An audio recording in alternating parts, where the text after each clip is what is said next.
right, we are back with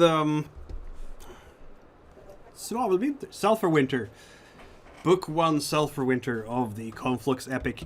Hello everyone, how are you?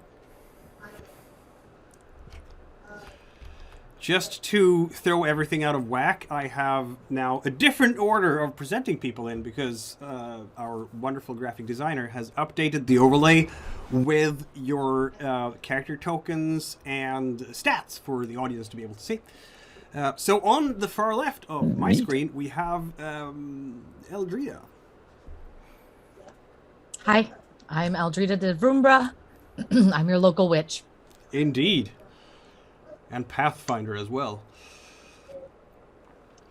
And then we have Harshamina playing... Nefria. I am your Nefria da Kolhalla, and I am basically your neighborhood rabble rouser. Lighting some fires, literally and figuratively. Indeed. A secret agent of the group, if you will. And Goat plays... Sifanu da Krimbydh. I am the necromancer. Yes. And I dabble with tattoos. Yes. The Cargo Mission necromancer. And he's supposed to be the good guy, folks. I don't know. I mean, for now. For now. And Rob. I'm playing Artegue da Fontra Cilor, and I'm the resident meat shield and beat things with a heavy object. Yes, that's probably a very good summary. And hopefully today it's Tricorians. Hopefully. Speaking of Tricorians, you have traveled a good many weeks to reach your destination, which is in fact the small town of Arhem. In the very far north. And when we last left off... no, that's the wrong one. That's the wrong one. You were, in fact... The right map. You were, in fact, just arrived to Arhem. And you are now basically on the pier by the wharf. And you are surrounded by people everywhere. We left off, in fact, with all of you lying down on the docks together with Peruma, the ice druid, to listen to the bond of the land. And some of you heard things, some of you felt things, and that's kind of where we stopped.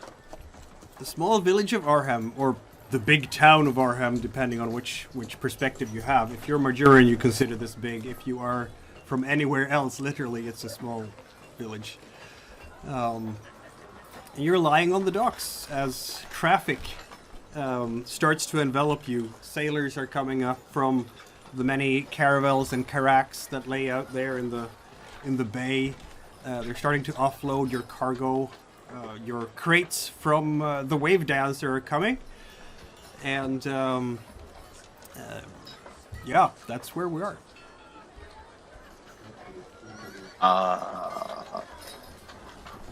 Well... Remember you mentioned that I felt some sort of magic?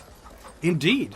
There is residue. You're a bit too far away from the residues right now to be able to determine what kind of magic this is.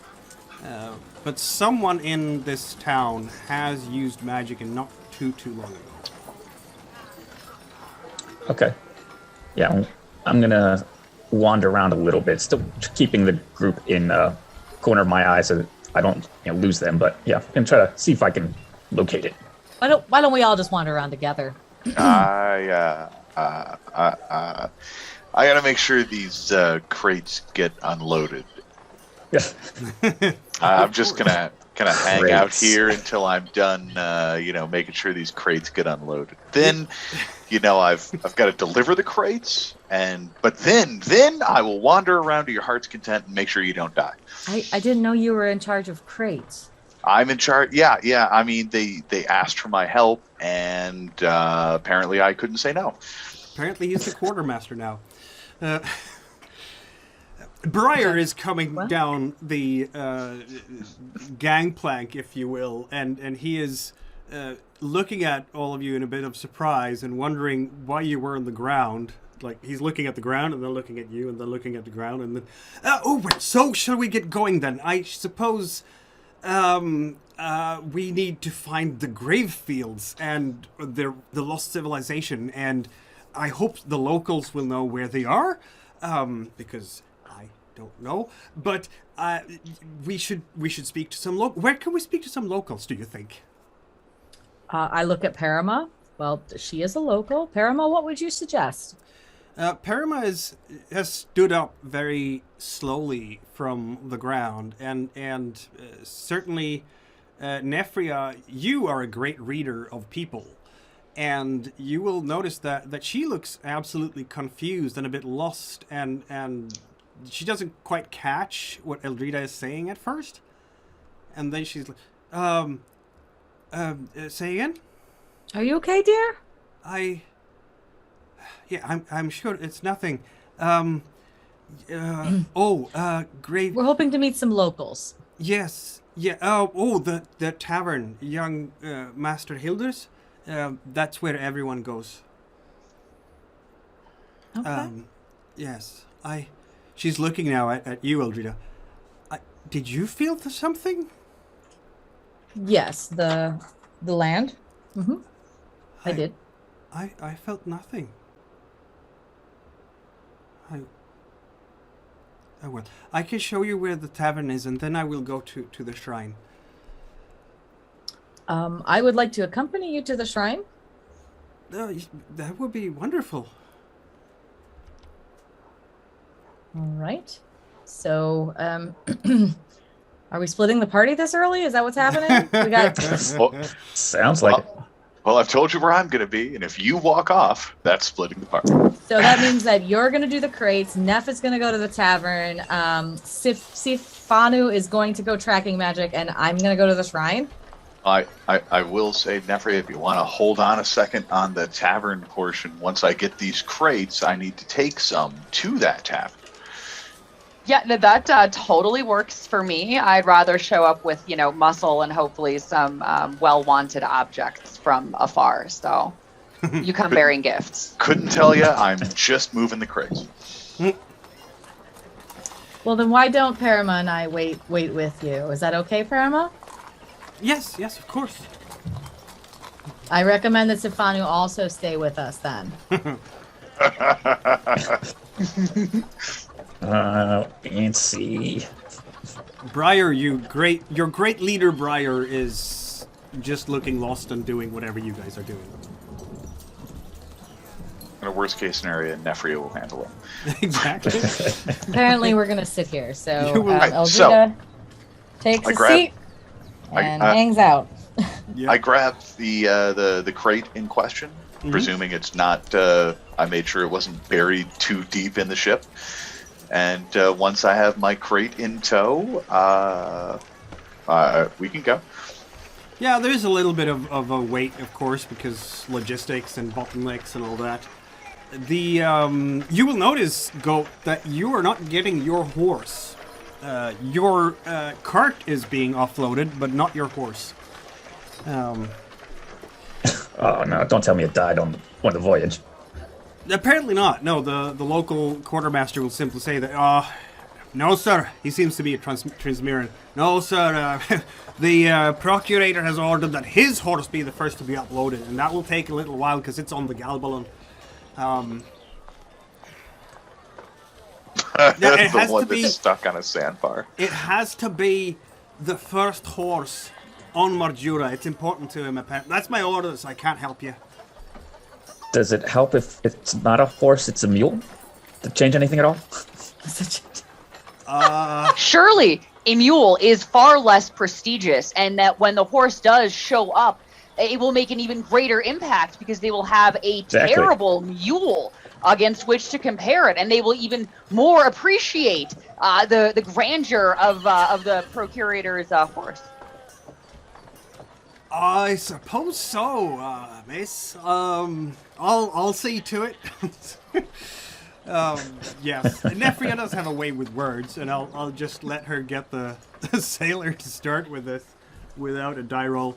Apparently it's a mule now, your workhorse. Weirdest thing, man. Why is he? It's probably still a horse. We're just lying here. I mean, he's just taking orders, right? I'm just working here. They said it was a mule. I don't know. Says mule on the tag. Right? The horse's name. I can't. There will be some interesting jeering from the port side. There's a bunch of Dracorian soldiers standing there. They don't seem to be on duty right now, but judging by their tabards and whatnot, but they're standing there and just laughing at another bunch of Dracorian soldiers that are coming in a long boat with, what is it, 6 oars? And it's coming up towards the pier, and they are like wide-eyed and looking around. It's clear to you, Nefria, that these guys have never been here before. You've observed troop movements before. This is a shift change. The veterans are looking forward to go home. The new people are feeling maybe a bit despondent of arriving in the middle of nowhere. The local ladies and gentlemen of the night will, of course, immediately display their goods and services as soon as these young new soldiers start disembarking to show them what they can expect in terms of service delivery here in town during their stay. Never miss a business opportunity. They're like, without looking to like try to split the party here, can I go over and like talk to the soldiers and see if I can't maybe pump them for some of that veteran experience? Absolutely. Cool. Yeah, they're standing around there. One of them gruff, laughing at them, like having mustaches going down on the sides. He's probably not paying attention to you as you go up, so you'll have to catch his attention somehow. Excuse me, good soldiers. I'm fresh arrived on these shores, and you appear to have seen a thing or two. What advice might you have, for a newcomer as well? Any survival tips? Take the ships back again? That is an option. Maybe something more related to surviving out there. And I gesture towards like deeper into town and kind of off into the wilds. Right, stick to town, it's the safest. Well, what's the most dangerous thing lurking out there? Well, they say these flying fuzzards, you can see them every once in a while. They'll grab you and eat you if you're not watching out. We lost Flying a guy beasties. Aye. We lost a guy just a couple of weeks ago. Ah, I see. That's certainly something to be aware of from the air. Is there anything maybe from the water or from the ice itself, from the ground? Yeah, sure. Don't go up on the glacier. You'll freeze. Only crazies go up there. And the locals, of course. But, you know. Not you guys, though. Nah. No, we're just here to guard this thing. And he's pointing up river, the river that is flowing. You can see it on the map, the river Loberon that is coming out, emptying into the Firth. It's just absolutely choked yellow. It's like a big yellow silt that comes into the fjord and taints the water. There's just no cleanliness to this at all, and it stinks to high heaven of sulfur. Wonderful. Well, you've been so very helpful. Thank you. Yeah, they kind of just like one of them is like, yeah, you not to scare you, obviously to scare you, but that thing chopped him right off, like from the legs down. Yep. What kind of wingspan? Oh, longer than a horse, maybe? Yeah. Ah, good. And has anybody had success in killing any of these creatures? Anything that worked for them? I think the locals use crossbows and arrows. They're brave ones, I guess. Ah, well, very good. Thank you for your time.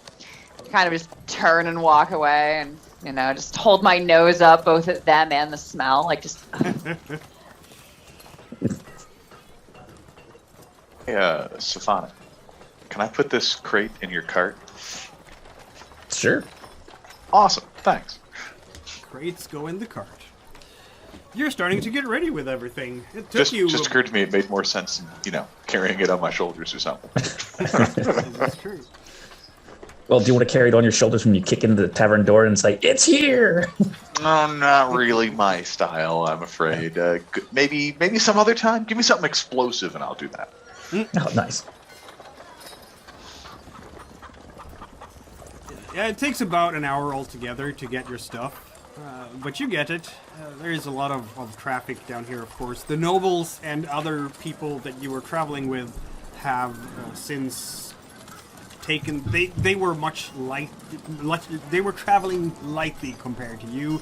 They did not have a bunch of crates for an archaeological expedition. Even the Lady Tyrlesi had like travel trunks rather than crates. And they've all sort of made their way into town and away from you at this stage. So basically, you're the travelers who are left still by the pier. But yeah, now you're ready to enter town proper, if you will. All right. Tavern first. Do the tavern. Tavern, Do then the tavern. temple, I think, right? Shrine. Yeah. Shrine, sorry. Works? All right, yeah. Tavern. It's a super long walk of, what, 200 meters? Through town, and this is the part of town where there are more houses made of wood. The garrison is looming above you on the south hill. You can see the guard towers along the walls. Many of them have ballistas up there. Well armed for such a small place. It seems a little like overkill. Yes, it does. But in the square, there is people trading. It's very full with people now because all the soldiers who are currently on leave from the garrison are down here waiting eagerly for any new goods coming from the Sulfur convoy. It's very clear that this is like the market day. Market feast of this 6 months, if you will. The locals are also here, a lot of them hoping to sell things to sailors. Business haven't really picked up that much yet because the sailors are still busy with the end duties of the trip itself. But anyone and everyone from the convoy who can sneak away and get a bit of free time on the land is basically up here looking at whatever goods that are being hawked.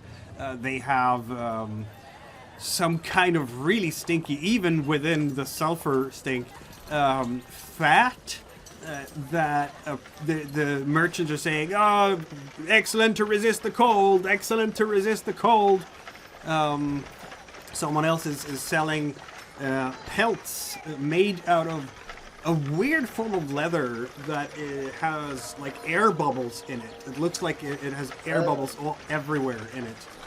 Eldrida will point out that I think that those are from the fuzzards. It was mentioned to me before that the skin of them, the hides, are good for protecting against the cold because of those bubbles between the flesh. Indeed. I can even add that if you are in northern Rungli on your island of Trinsmyran, there are such creatures there as well.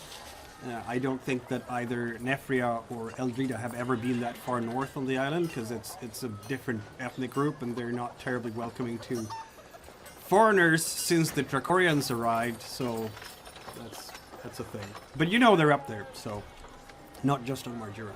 The tavern itself is right across the square. It's impossible to miss it, as small as it is. It's one of the smallest taverns you guys probably have ever seen.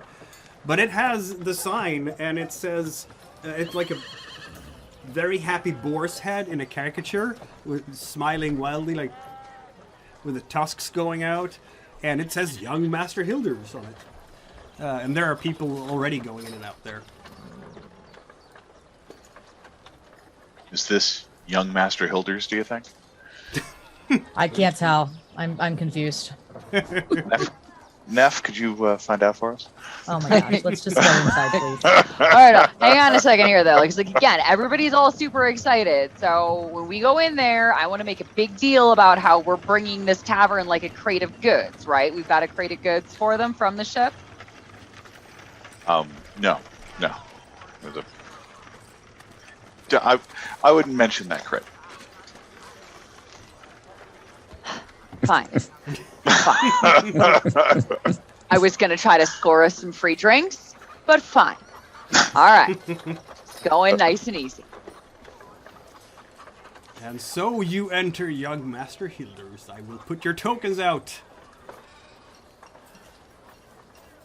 There we go. It's cramped in there. Like, very cramped. Even this early in the day, there is a lot of patronage here. No doubt because of the Sulfur convoy arriving. Have I given you vision? Can you see anything? I was going to say, am I supposed to see something? Because I don't. Okay, sorry. All black. That's because there we go. For some reason the tokens do not have vision. Hey! I'll fix that instantly. Blinded by the light. Nope. Okay. I can see it. Yeah, apparently not everybody has vision. I don't know why that is. Sometimes. Oh, it's a bit- oh, there we go. Still don't see anything. Yeah, I'll fix that in a sec. Yeah, I think he's. There we go. Aha. Now I can't see anything on my side. Okay, you know what I'm gonna do? I'm gonna be sneaky here and give my observer account ownership of all of your characters, so it can see everything your characters can see as well. Isn't that sneaky of me? Totes. So Sneaky, that sneaky should DMs. do the trick. Should I be able to move the token? No, because I have put it Okay. on pause at the moment, so that is perfectly normal. No worries, just checking in. Yeah. Okay. There we go. Did that work? Yes, it worked. Lovely. Now we can see things. Yes, it worked. I'm very pleased. So, yes, you entered the tavern, and to your right, of course, is a small group of Trakorian soldiers. They are enjoying an ale. They're definitely on leave. To your left, a bunch of locals, apparently. They don't mingle much with the soldiers, maybe. In the middle of the floor, right in front of the fireplace, is a very thin, almost wispy thin, looking like he's so fragile if you would blow on him, he will break apart. Jester, who's standing in with like a red and blue jacket. What can he be? Maybe he's older than looking like 15 or something, and just naturally small and spindly, but I don't know. He's trying to entertain people anyway by doing some tumbling in the smallest space possible. The person who must be the innkeeper is walking by here and there. He is a big fella, about as big as Artegue, really. And has a very penetrating gaze. He's walking back and forth and asking the locals and his patrons if they need anything. There's a young girl about Paramus' age, maybe, who's also running around. She has an apron, just as the innkeeper does. Maid, perhaps. Some family resemblance between the two, maybe.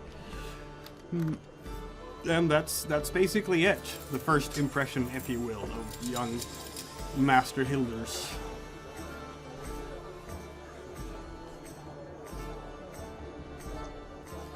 Okay. All right. Well, I found the soldiers to be less than helpful outside, so I'm not going to talk to them. That just seems like a waste. Oh, there's the soldiers. No. Yeah. I'm like Sensible. really sad about that, Jester, but I think I'm gonna move toward the locals and see if I can't try to edge in on some conversation that they're having. Yeah, they're obviously looking up when you're coming in, but given that the Sulfur convoy just arrived, they will simply assume that you came from that, which is a safe assumption. Are the which bottom locals left are- and top left people the same? I've put up some generic faces there for locals, if you will. Gotcha, They kind gotcha. of just all blend in for you. That's cool.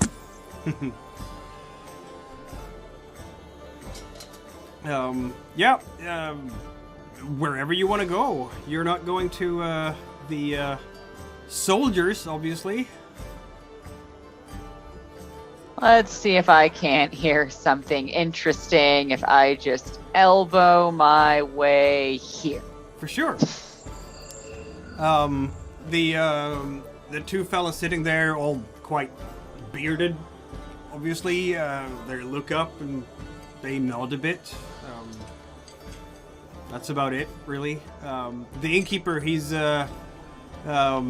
coming up to you, Artegue. Would you mind putting that out in the on the rack outside? Don't want any weapons in here. He's pointing to your warhammer. Ah, yes. You've mistaken it for a weapon. That happens a lot. It's not a weapon. It's really a tool for creation. Yeah.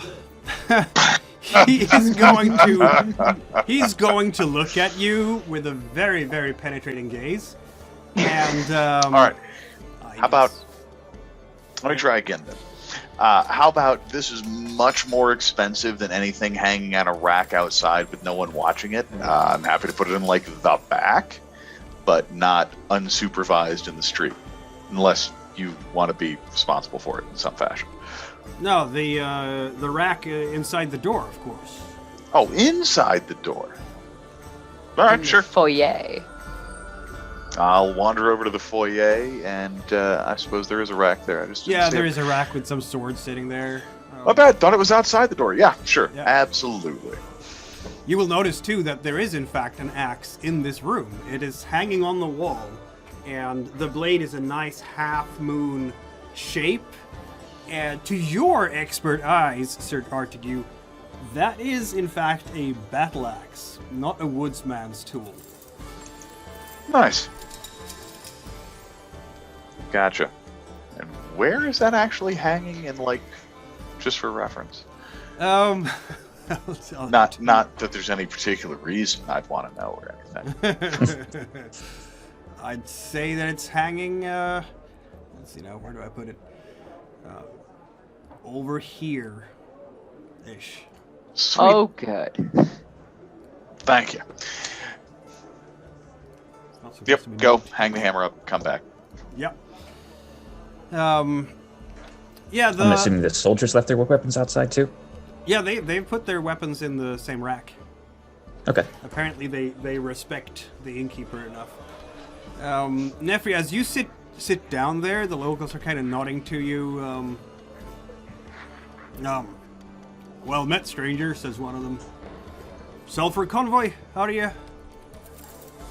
Yeah, we came in on the Sulfur convoy. We're going to be doing some archaeology here in the area. A lot of great stuff came in on the convoy. Great, interesting things. What's good to eat or drink here at the tavern?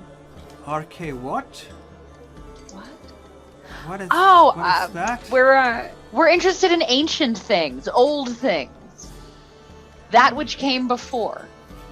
You'll notice the elderly chap there, he is actually wearing very nice clothes. His cloak has a fur lining. His tunic is of algae silk. He has some jewels, and his beard is forked and very nicely braided. And he has this huge sort of sea foam pipe that he puffs away on. And I introduces to you. go ahead and take my pipe out as well. See, we have this in common. Interesting, he says. Interesting. Ancient things. Hmm. We're very interested in the history of this place. As you're talking, I think Briar will come over and start rattling his mouth about ancient history and archaeology and ancient civilizations and the great Tassambar Herbmaster. And you can kind of see how the locals are just kind of glazing over because he is talking like a shotgun like he usually does when he gets enthusiastic. I'm going to push him bodily towards the innkeeper and tell him to go see to our rooms. Yes, of course. He does that.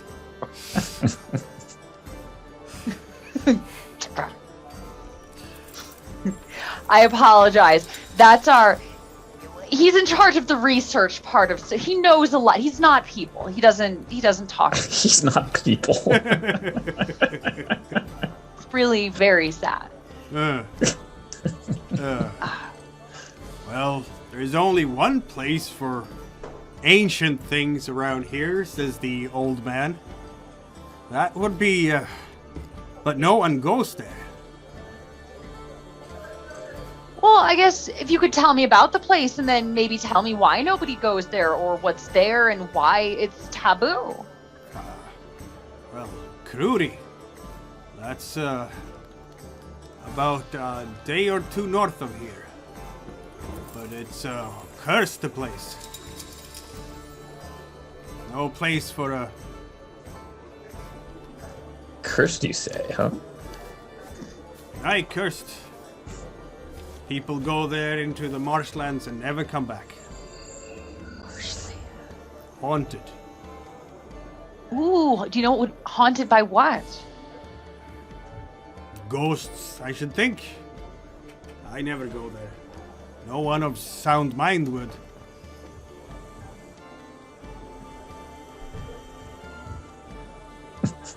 Well, Surely if no there one are of sound mind is rumors. done there, like we definitely have to go. Right. I Surely, have a twinkle in my eye about this idea. surely there are rumors about the nature of the entities causing the disappearances or the fear. 4 legs, 2 man see-through claws. Well, we had a group, what was it, 3 or 4 years ago who came with a convoy. They were going to find the lost graves of Kruri, they said. They never came back. They, you could not pay a local to guide you there. It is a one-way trip. Is there anything in your oral history that describes what was there before it was haunted? Oh, it's always been haunted a long time. When us Marjurans came here centuries ago, it was already haunted. No one knows what was there before.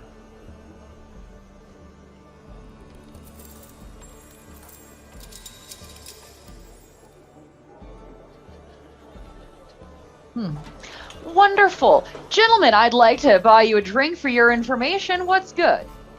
That's nice. They immediately shine up like, smiles. And the little girl will come by. Did you need something to drink? Yes, I'll have 3 of whatever these gentlemen are drinking, 2 for them, 1 for myself. Very well. And she will... I point at Briar. He'll pay. She's looking at the 4 of you with... I mean, you can tell immediately, Nefria, with your knowledge of the human soul and human behaviors. She's awestruck. Here's strangers. This is so exciting. Probably the most exciting day of the year when the convoy comes in and she gets to see faces she's never seen before. And she does she even drops a curtsy to you guys before she goes to the kitchen.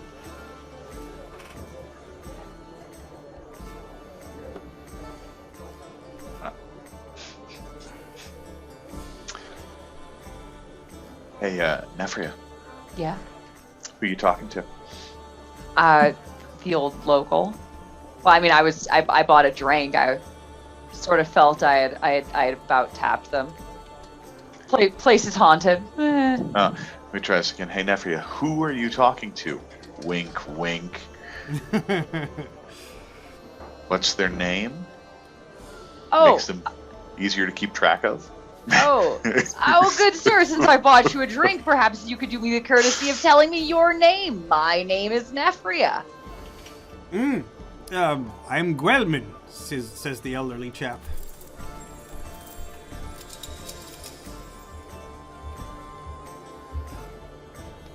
Pleasure to meet you. Are you, like, local, live in town, or kind of out elsewhere, just in for the market day, the Sulfur convoy? I am local in a sense, yes. He's a mountain people. These are the mountain folks, says the other fella. I haven't had the pleasure of your name either, sir. Who might you be? Cardo, call me Cardo.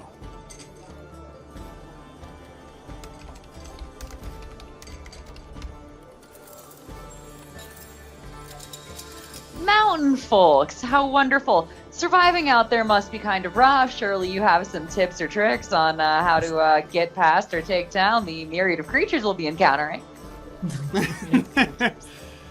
They will actually make room for you guys now that you're inviting, to have a drink. Is anyone else going to sit down there? Sure. Sifanu? And Artegue? I mean, I'm down. Yeah. Eldrida? So you'll have a company there, basically. That's alright. You will have to sit down, if it seems, Sir Artegue, next to the other local who's going to move over a little bit. There will be others coming in and going every once in a while here. It's a busy day today, and you can tell that the staff, who is usually probably easy to manage, anything except maybe payday at the garrison, will be quite overwhelmed come evening when all the sailors come up here as well. It's going to be mayhem here tonight. As you're taking your seat, Briar comes back. I have the greatest news. Yes, we have in fact we were lucky to be here so early before all the sailors come. I have organized for us all to have a bed here in the dormitory that they have here for us. So all our things will be put there. The good Master Hilder Boretooth has in fact been so good as to book these for us for a very reasonable sum, I might say. So, yes. Excuse me, sorry.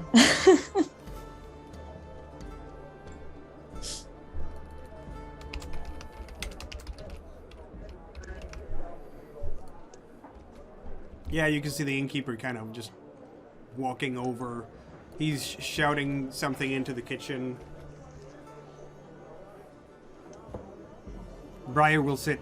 He doesn't quite fit into the rest of this group because you're just too many around the table by now. So he'll sit at the next table and nurse some kind of ale while he is unpacking some notes and spreading out sheets over the table to think on what to do next.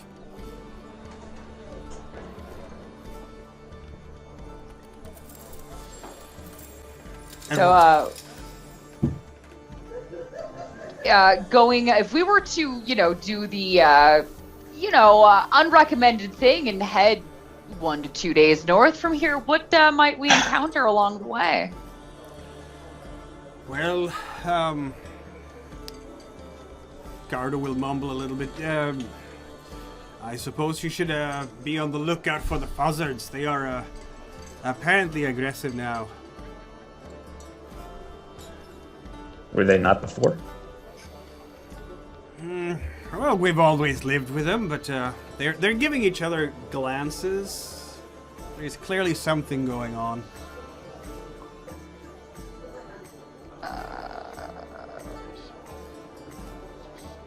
Well, aggression can come from all sorts of things. Is it their mating season, or has there been some activity that's disturbed them out of their territory that's rightfully theirs, and maybe we could do something about that and help restore the missing balance caused, but no doubt, by these sulfur mines. Whatever's going on, we just want to know what to expect. Feel free to roll our first roll for the session, water roll, which of course is 3 dice for you. If you want to add either a machinator, I guess, because you're not insulting them, right? Or you can. I mean, you do have your profanities, your convincing expertise. So I could do something like these stupid fucking sulfur mines that are doing nothing but just tearing stuff up. It's destabilizing economies. So literally the whole continent's over. Okay, anything we can do, make it safer for everybody. Fuck those guys. Indeed, you can in fact spend a fate die on that, and so 4 dice altogether. All right, 2, 3, 4 dice. And then roll. Look at that. That is not only a success, but also with a crit. And since they have at best, they have 2 dice on this. Yeah, I mean they needed 2 6s to win this one. They're kind of taken in by your passion, and describe yourself, just how these words soothe them and bring them to your side, if you will. You're allowed to. I don't quite know the specifics of it, but I just want them to know that, I'm a safe space for the kind of rage and discomfort that they may be experiencing as a result of the destruction of their environment through the sulfur mining. And that I'm just kind of down to, help and assist, and that, I get it. If we have to sacrifice a few miners or, a few tons of sulfur for the greater good of where we're at right now, then, we sacrifice that stuff. Ain't no big deal. It's about the big picture. There's definitely a soft spot you're touching with what you're saying. You will notice that they don't seem particularly keen on, jumping on a rebellion train or whatever. But they are also not comfortable with the Dracorian soldiers. The glances go over there, and the Dracorians are... There's a invisible social wall between the locals and the Dracorians.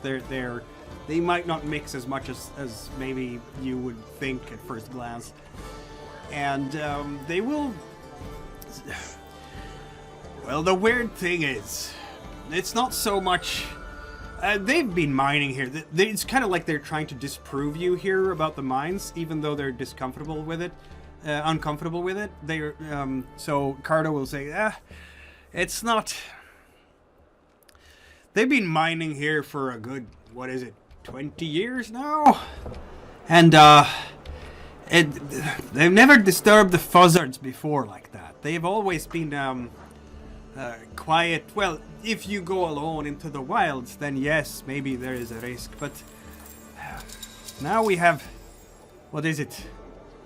3 or maybe 4 people gone in just the last month.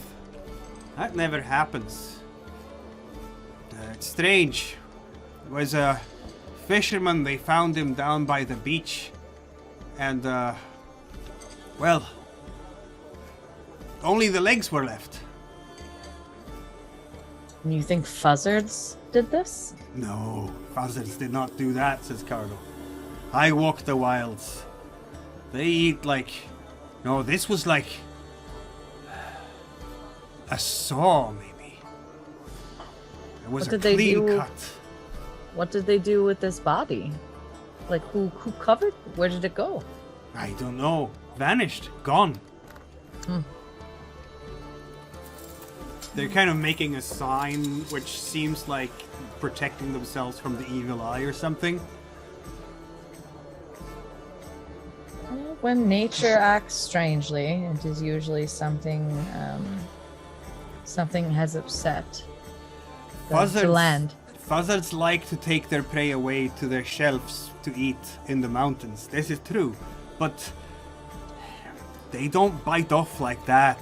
I've seen Fuzzard bites before. It do not look like a saw. No, but you said they're acting strangely. I don't think the two are might be. I think their cause might be related, but I don't think the Fuzzards ate the fishermen. Then they Is have. there? Oh, He And then there was a soldier. They're pointing towards the Dracorians. An officer. He disappeared. They were doing some kind of exercise in the forests north, and he's gone. I think one of them mentioned earlier, Nefria, that somebody had disappeared. They blamed it on the Fuzzards, I think. yes. Eldrida will take out a little rolled cigarette and... Can I smoke in here? I can smoke in here, yes? Yes. Everybody else is like, there's plenty of pipes that are up. You can see the jester is doing another act of tumbling, which is really quite skillful for this cramped space. He manages to do like a somersault in the air without hitting the ceiling and then land, and he's like and he's smiling, and it's a smile that never goes up to the eyes because he's really insecure. So, we have a place to sleep in the dormitory, and we can go put our stuff by our bed then, yes? Yes, I completely forgot Cool. about Parma. She's also here, but she's not saying much right now. She seems to be very introspective, and just kind of listening. The locals are glancing at her. There is a sign of recognition, at least to your eyes, Nefria, that if they recognize her tunic. Must be much like the white tunic of the Inquisitors. You recognize it immediately because you know what it means and what kind of people wear it. So.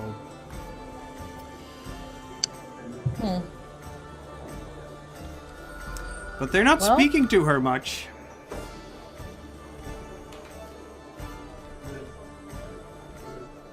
There's definitely something interesting going on about this place. And you said you've been to the woods. Eldrida will focus on that person.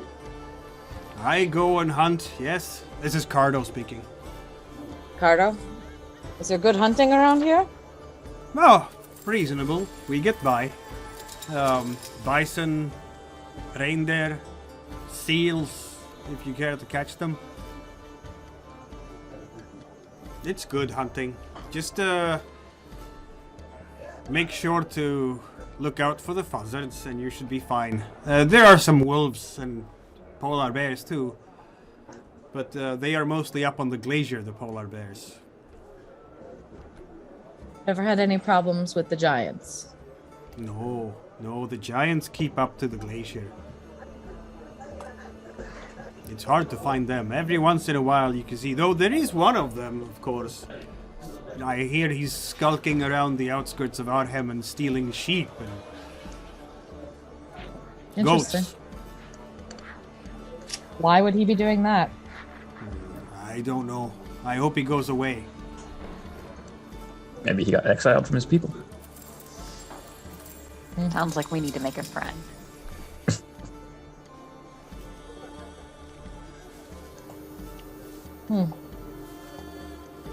On an unrelated note, does the magic feeling change? Like I've gotten closer or farther from it? It seems to let's see now. I'm gonna have a look.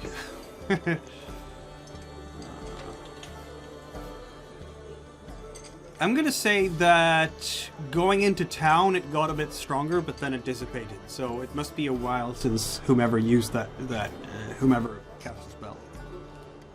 These when you cast a spell for the audience's sake, when you cast a spell, there is magical residue left over, and other spellcasters and miracle workers and sorcerers can feel that in the air. In fact, if you're an anti-creationist, you can even use them Creationists never do this. These etheric flows are supposed to just dissipate into the weave of creation and go their natural way, if you will. But anti-creationists have no such inhibitions. In game mechanical terms, that means that when a spellcaster is using a spell, the fate dice that are being used, instead of going to the chalice right away, they go to a sort of pool next to the chalice, which I will have marked on our journal sheet. And then another spellcaster can immediately pick those dice up and use it for your own spells, effectively increasing your fate die dice pool. Neat. Doing so is always anti-creationist and will make creationist spell workers very grumpy. But it can lead to very powerful spell working if you're close to the right totally person. awesome. Yeah, right? We're going to abuse the crap out of that. Yes, you will. So that's a little feature there. Yeah, so that's basically the situation at the moment.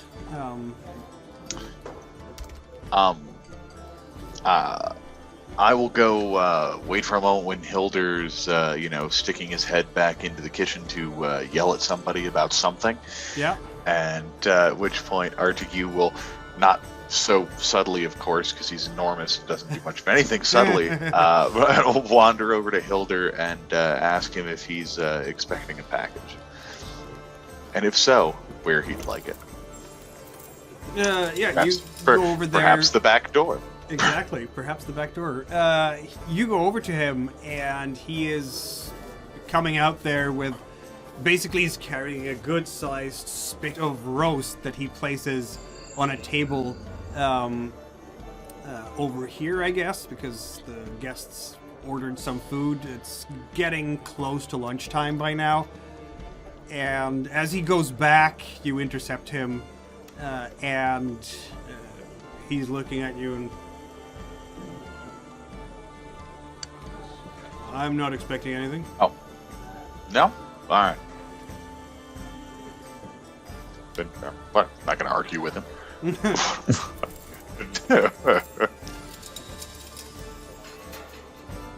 Alright, end of that then. You can, I can add a little detail for you.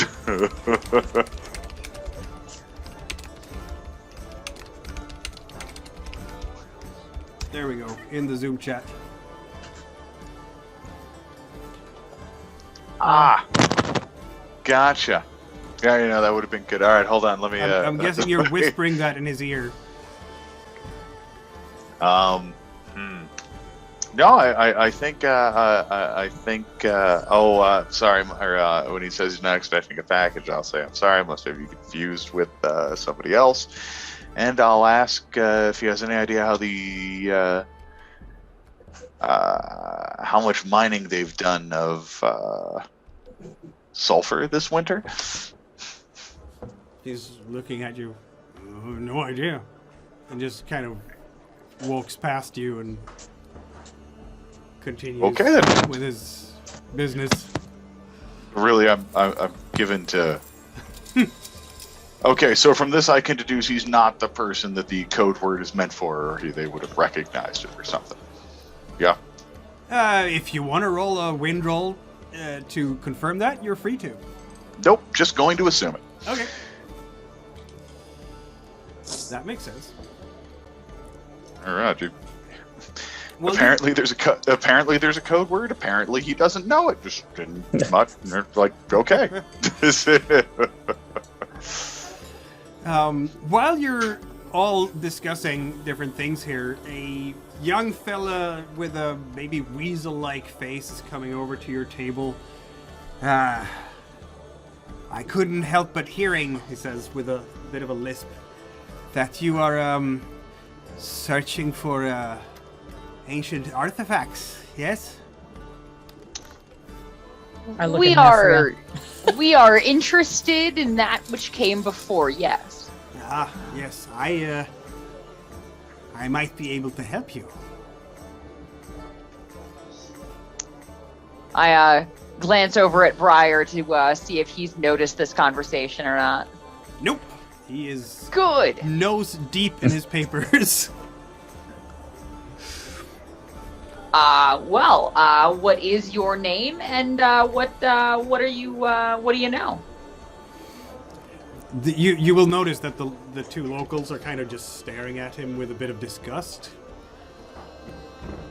My name is Shalaban. I can be your local guide. Yes, very happy to be your local guide. Uh-huh. Well, I've been told that it's very, very difficult to find folks who are willing to go where the old stuff is. What makes you so brave? Only happy to Money. serve. Money is what makes it brave. Only happy to serve such illustrious strangers from the Empire. Yes. Maybe we can make a deal. Maybe we can divide it so I get 50% of the treasure, you get 50% of the treasure. Is that we fine? Yes. I laugh. We already have a Pathfinder, sir. But you've never been here. Yes, I can help you. I What know- qualifications do you have to help us? I am a experienced pathfinder and also local entrepreneur who help all small ventures in these parts. Sometimes I help the garrison, sometimes I help merchants who need discretion.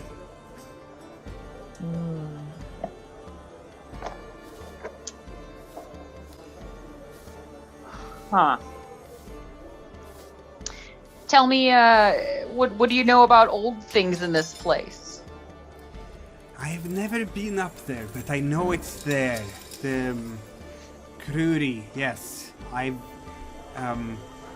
In fact, I managed to get an item from there once. What kind of item? I'll show you tonight. I do not have it on me, of course. Interesting. Well, you're just hanging out in a tavern right now. Run home and fetch it. We'll be here.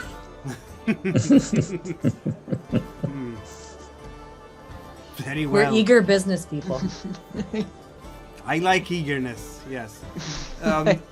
Both. I'm gonna say that both Nefria and Sifanu, who have probably the higher skills for reading people and observing things, will notice that his tongue is in fact cloven in the middle, making him look a little bit like a snake when he speaks, because he has two tongue tips kind of jutting out every once in a while. Would explain his lisp.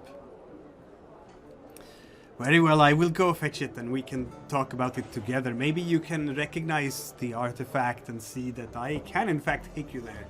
And we can explore it proper together. I only gone to the edge. Yes. He will Wonderful. Skulk We'll be here. out. He will skulk out. When he leaves, Eldrida will look at the locals and take a big draw of her cigarette and say, who is he? Elder tongue. He is involved in all sorts of thievery and trickery that you can imagine. Anything that can make him a quick coin. And most of it not honestly made.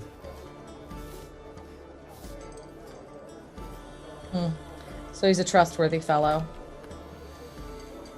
That As was a long as joke. you pay him, he is. Well,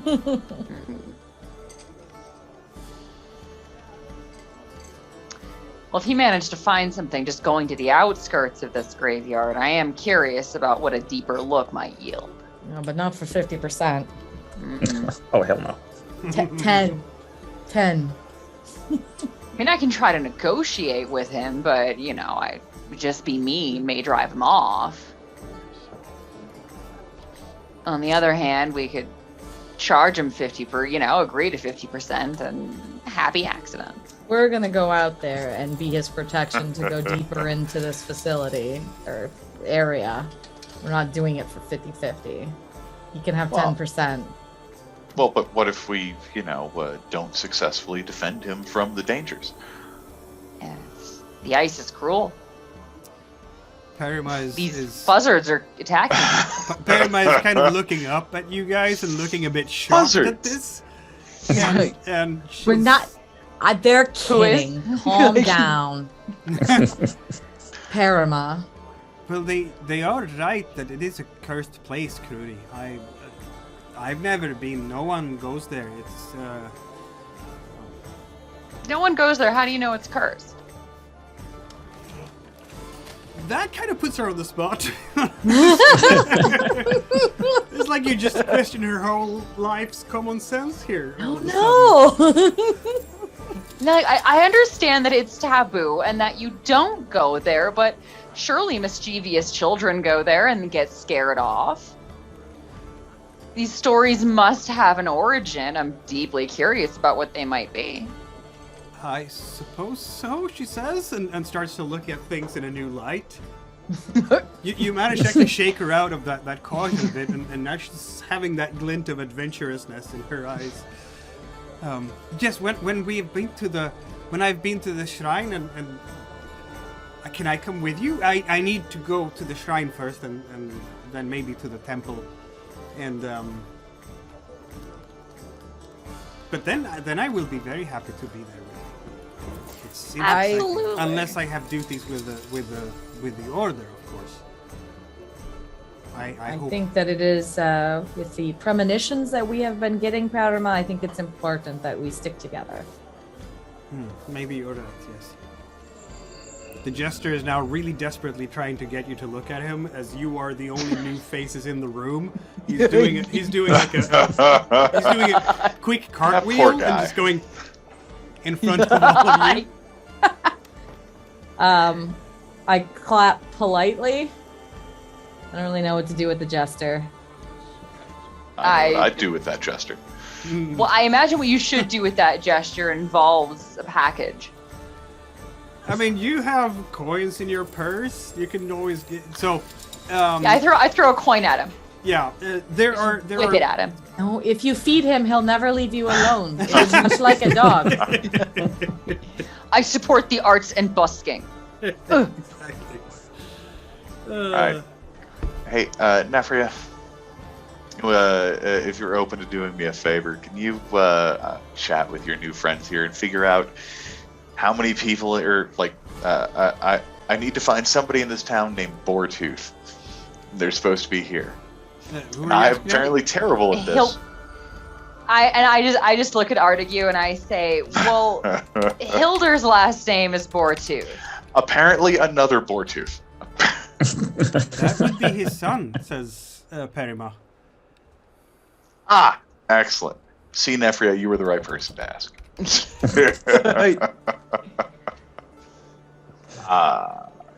Any idea where his son is? Parima, our favorite local, who we will not let anything bad happen to. Now you're talking.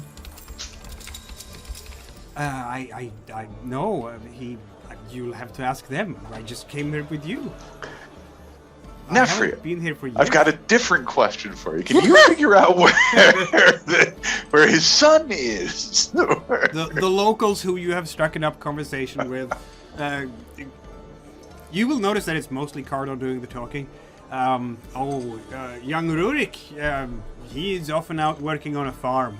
He's probably there now, but he should be here before the day is over, I think. He often comes here to visit. Is his farm on the way to the shrine? No, it's outside town. Opposite direction. Okay. All right, cool. Well, this is where we're staying for the moment, so I assume we'll rally back here after we visit the shrine, barring some kind of disaster. So, to the shrine. To the Sounds shrine. good. Everyone to this shrine. Right. You have immediately latched on to rule number 1 for adventures. Never split the party. I will, It's a terrible idea. Don't do it. Yep. It's a terrible idea. Don't do it. That sounds It's good to just not a good plan. me. Indeed. Be careful with splitting the party, everyone. Everybody knows this, right? Worst part of any Scooby-Doo episode is watching them split the party and everything go to crap. Isn't that every Scooby-Doo episode? Yes, they're just going to do it again next Might week. be. It's what makes it so frustrating. Yeah, getting to the shrine is not hard. Paramount will lead you through the streets, and you have...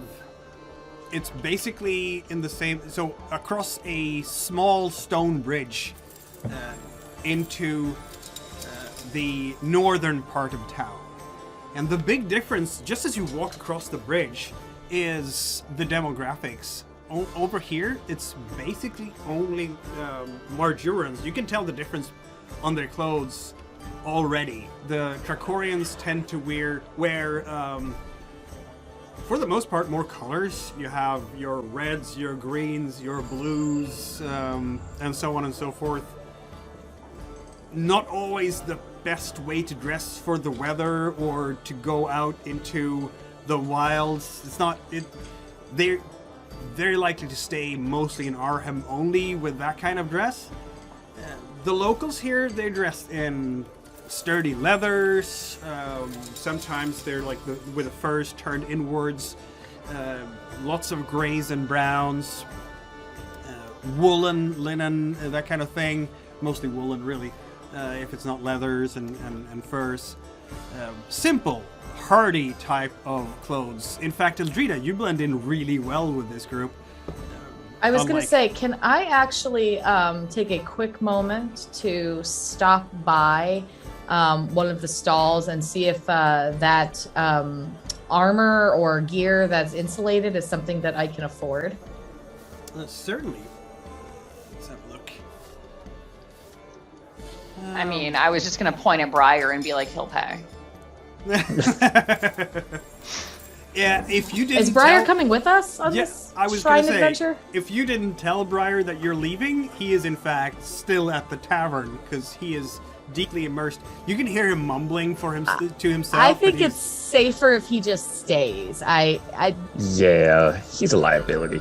Yeah, just tell him we'll be back. I will say, in brief defense of Briar, he does appear to know a lot of things. Now, I'm not does. sure all of it's real, but... He does, Or and even I relevant. think we can go back to him with more information. And certainly he doesn't, it says he volunteers information quite freely. Yeah. So, you want to buy something, you say. This is...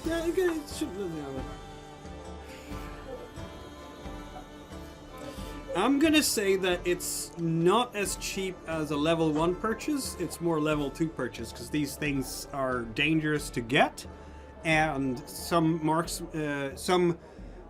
it requires both marksmanship and craftsmanship, because you don't want to puncture too many of those air bladders as you make them, because then you lose the insulatory quality. So, Are you destitute again? I would recommend rolling 2 successes on a purchase roll. And how you do that is basically you use your fortune number of dice. As it turns out, Artegue has the most of that. Yeah, aren't I poor? I'm poor. Yeah, but he's comfortable, so he has in fact 3 dice to roll. Right, but does this work similar to the other game where if I don't roll particularly well, my own personal wealth is diminished? Only if you absolutely want to buy it when you can't seem to afford it. Gotcha. Then yes, I will happily roll 3 dice for you, dear Thanks. companion. As long as it doesn't cost actual money. It might just what do you cost think? actual money. You needed another success. It's a bit more expensive than you had in your. The rest maybe is up by the crates, but in your purse right now, it's a bit of a stretch. Too many silver decorii for that one. You may have to ask No. Briar for his help. Okay. Well, it's something we should consider if we're going to venture to the glacier. I don't want us to go without proper protection. I mean, That's like, probably why. I packed my woolen undies. I knew we were coming here. A merchant will probably hear that and go, "Oh, but then you should have some Carson fat. Here, you see? It smells horribly." Just puts it under your nose. No, we just keep going. And you take the fat like so, and you put it on Wait. your... No. How much? No. Hold on. How much cheaper is the fat? Oh, that's just some miracles per jar. So that's just a one success on the roll. So you can, in fact, with that roll, you can, in fact, buy. Yeah, I will happily buy myself some oil. I like to get lubed up anyway. It's great. There you go. Oh my You lord! now have you're a gonna take jar this to of your Carson parties, fat. aren't you? I mean, you wanted to come to my next party. I absolutely want to come to your next party. Right? So, I mean, I have to work on You have finding to bring your own jar. Yeah, I got to find a villa around here first, but then it's on. Mm. Oh my lord! Well, at least all you now right. have Let a- us. Before you scar the young girl, let us go to the. She can come too. Ugh. All right, I'm out. Done. Yeah. You cross the stinking river Loberon as there's still a lot of activity down by the docks. There's no doubt about that. They are getting cargo off the ships as fast as they can. You continue into this area that is definitely built mostly out of stone here. And you will find the shrine. It's just by the square. Perima goes up. She can't hardly contain herself, and she kind of basically runs the final stretch and jumps up and down and knocks on the door and opens the door, and then you can hear her call out some names, and when you get up to the door, she's kind of standing there. They have, in the main room there towards the back, is a chunk of ice, in fact, sitting on a pedestal. Very blue ice. It doesn't seem to be any melting coming off of it. It's in fact kind of smoking a bit with the cold. And she's coming back from a back room, and she's very confused. There is nobody here. What is that? I point at the ice chunk. Oh, that is sacred blue ice. It is from the heart of Kmorda. It never melts. It never melts. No, it is sacred. It's okay. Well, because it's sacred, it never melts. That makes sense to me. Sure. Interesting. Where do you think Is there they an went? equivalent of like detect magic I could use? Normally, you will detect magic. Normally, you will detect magic. I can English too. Automatically. It is only when someone is actively trying to hide their spellcasting that you don't feel it.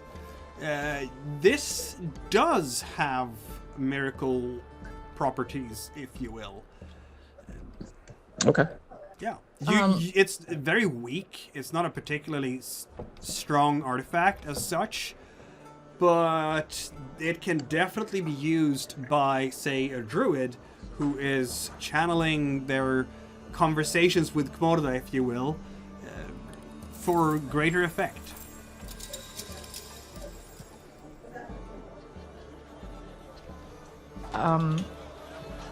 Were all their items gone, like as if they had packed to leave, or do their items remain? This is important, Perima.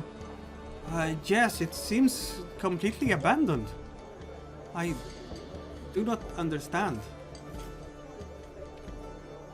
I'll take a look around the area or the shrine, and my goal is to try to get some idea of maybe how long ago they left. Mm-hmm. By layers of dust or whatever, or I mean, it's just some kind of idea. Investigation skills, if you will. What is that? The expert of that will actually be Sifanu, because he has the highest wind. Oh, okay. Thanks. You can help though, so if Mm, everybody thanks. helps, so supporting each other in this game is fairly simple. You just say how you're supporting Sifanu, and then you roll your own wind roll, Now, if you roll a failure on the wind roll, you will in fact be so clumsy that you get in Sifanu's way and he loses a die. If you roll a success, you give him an extra die on the roll. If you roll a crit, you give him a further extra die on the roll. So I'm not sure that Sir Artegue perhaps should be rolling his wind, because he might get in the way of this. I'm helping Sifanu by watching his back. Yeah. There you go. But if Nefria and Eldrida want to help, I believe... I have one wind. You'll get nothing okay. from me. Not Nefria, then. I have two. Not you. But Eldrida definitely can. So if you roll your wind first... I mean, the others can too. It's just more risky, so... I forget how to roll dice. Just /R 2d6. Spacebar 2d6. Oh, in the thing. Okay, there we go. Yeah, Haha. chat bar. There are even d6s below the chat bar, so you can click the d6 symbol twice. Okay, just 2d6. Mhm. No bonuses or nothing. There you go. Hey. That is 2 extra dice to Sifanu. So now he's rolling Nice. 5. 5 dice. Here we go. That's a success Okay. at cost, because you don't have a 6. What is the cost here?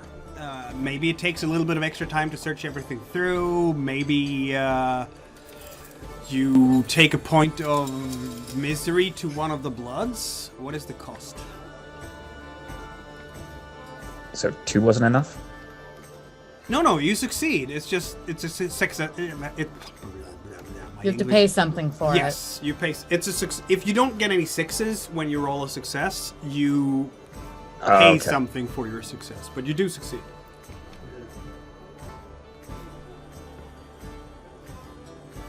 So, like, taking a really long time is acceptable, I feel. Yeah. Very I'm well. being thorough. You're being thorough, exactly. It's going to take you probably an hour to search through everything, I'm going to say. The conclusion here is basically that they have been gone for a while now, at least 2 weeks, possibly more. The fireplace is cold since a long time. There is no sign of them having left any foodstuffs in the larder, at least nothing perishable. The beds are cold. No one has been sleeping in them for a while. Just unoccupied. Interesting. It's Well, the kind of where feel would- you get to a house there where maybe people have gone for a vacation, in the sense that there's still things here. You can find herbs in the cabinet that is probably for their apothecary, their potion makers. They're there, so they haven't abandoned the shrine. There are still non-perishable foodstuffs like hardtack bread, dried fish, and meat stuffs. Such things are still here. They are probably aiming to come back, but nothing has stirred here for a couple of weeks. Parama, if they were to go somewhere for, safety or maybe a journey, where would they go? Oh, the temple, I suppose. Oh, that is Okay. it. Maybe they have gone to the temple and just... Maybe we were late, remember? Because of those big ships. Now you can Yes, see a hope ignite in stupid her ship. eyes. So let's plan to go to the temple in the daylight, yes? Yes. Well, to go to the temple will take, maybe 2 days across the glacier. We have to get to the glacier, and then maybe it's 1 or 2 days over the glacier. Well, you can travel with us till you're safe, and we will plan, I look around at the group, to leave in the morning. Does that sound acceptable, or is there additional things we need to do in town? Apparently, Sir. That sounds like a Briar question. Exactly. Well, like, there's a guy. On the one hand, there's a guy who I'm given to understand is going to want us to go to. It's written down on the other page. The grave field, something like that. That sound familiar? The guy leading this expedition. And Yes. Aside from that, I put this. Remember how they were turning people into zombies on the dock? Yes. Yeah. Though I understand that something may be afoot and we need to go to this temple to resolve whatever's going on at this temple, the people being turned into zombies on the dock are like right here. Yes. However, the minute we interfere, I have some thoughts to discuss with you about that, because I think, given my knowledge of the potion they are using, I can be of some help. But the minute we involve ourselves in that, I believe it should be our time to take our leave at that point. I don't want to stick around. Absolutely. I mean, we expect. Now, don't check me here, but we expect to be here for some time, right? Yes. Yeah, there's no way off this island until the convoy leaves, basically. So that should be maybe one of our last things, because no. I mean, that's a great plan. I understand where you're coming from. No, like if you're asking, hey, Artegue, can you just chill for, weeks, months, however long it takes of watching people being turned into zombies by the Dracorian Empire, I'm going to say no. Okay, well, maybe how about at least a couple days, and we can sort out the more pressing. They aren't going anywhere. Well, here's the thing. I put my hand into zombies, and that's less pressing than some visions we got that maybe we should go see a temple about a couple days away. I put my hand Eldrida on nods. Eldrida. Yes, You don't even know the scariest vision yet.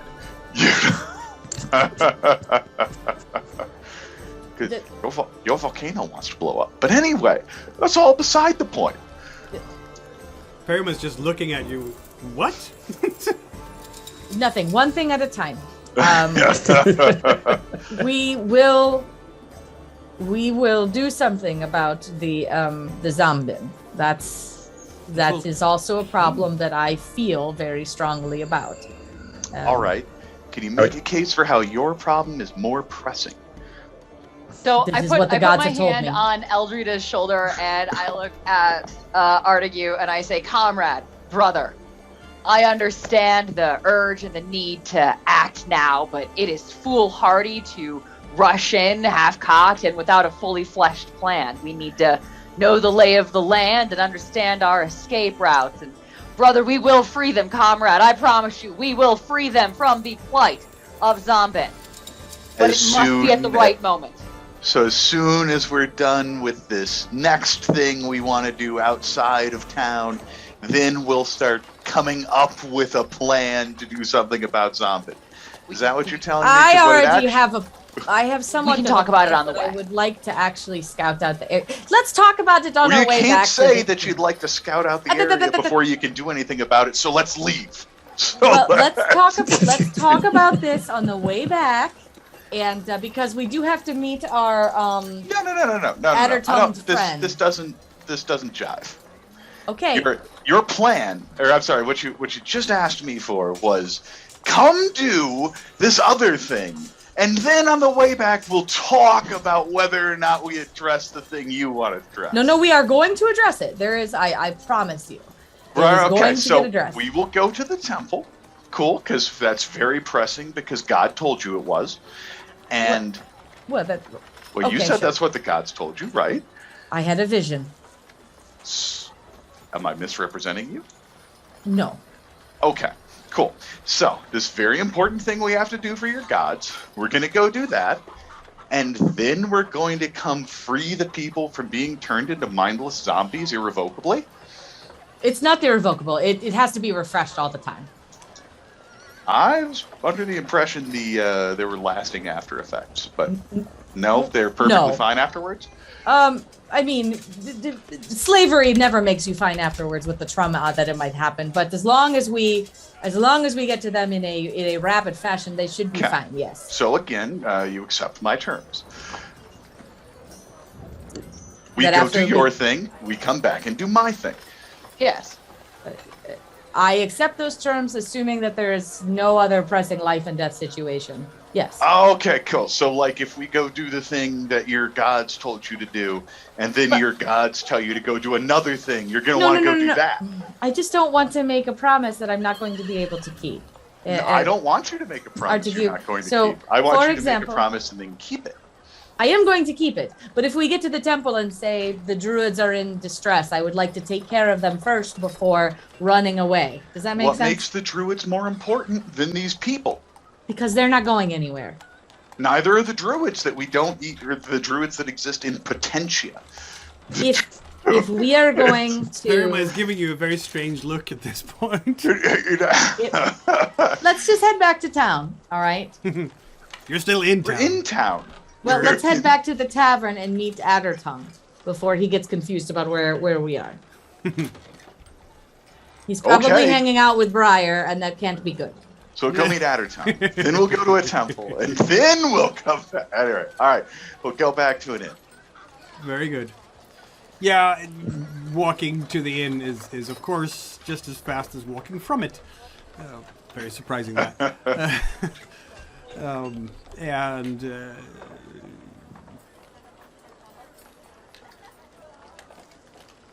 You will find, as you're walking there past the bridge, in an alleyway, you're just kind of glancing there. You can see there's a marsh folk person who is dressed in the weirdest combination of colors you've ever seen. It's just hurts your eyes to watch it. Marsh folk are half-kin, half-human, half-frog, kind of. Very wide mouths, bulbous eyes, no hair to speak of, a very, very smooth type of skin, webbing between fingers and toes, and about the size of a halfling in a different fantasy world. What were they called? Marsh folk. Excellent swimmers. Native of Paratorna. Also excellent merchants. This particular one is dressed in garish red trousers, a weird color of green that just clashes with the trousers enormously. He has a fur-lined cloak, very nice furs. Is that cloak made of algae silk, perhaps? It looks like it. All sorts of gold and silver necklaces. The fingers are absolutely overloaded with rings. And it looks like he's been using some kind of makeup around the eyes as well. But he's lying there in a heap, stupid drunk, with a bottle in his hand.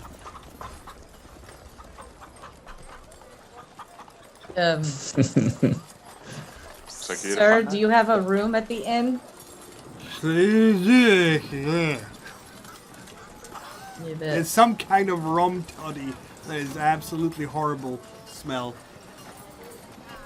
from his mouth. Do you have a friend here? I am Royal Mugger. Did anyone catch that? I am a royal muggy too. I wasn't even trying. He sounds drunk.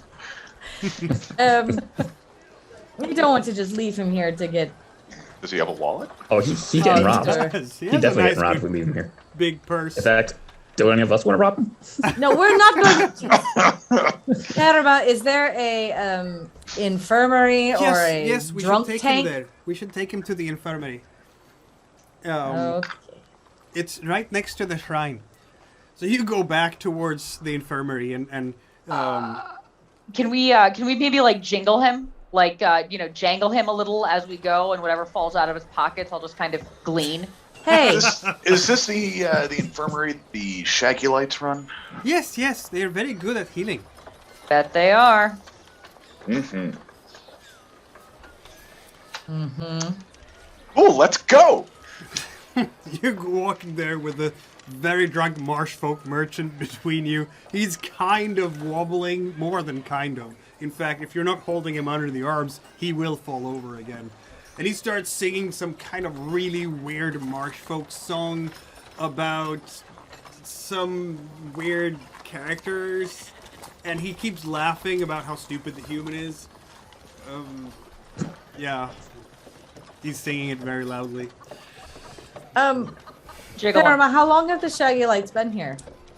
Oh, they have been here since, long before I was born.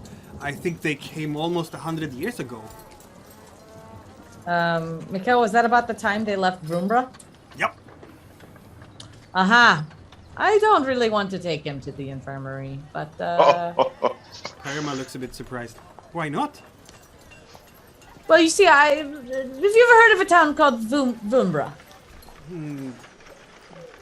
Yes, I think so. I was born there, and they speak of the Shaggy Lights from about 100 or so years ago.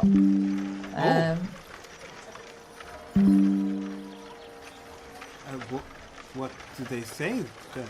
They say that they were driven from Vumbra because of the horrifying acts that they did to the people that they were supposedly healing.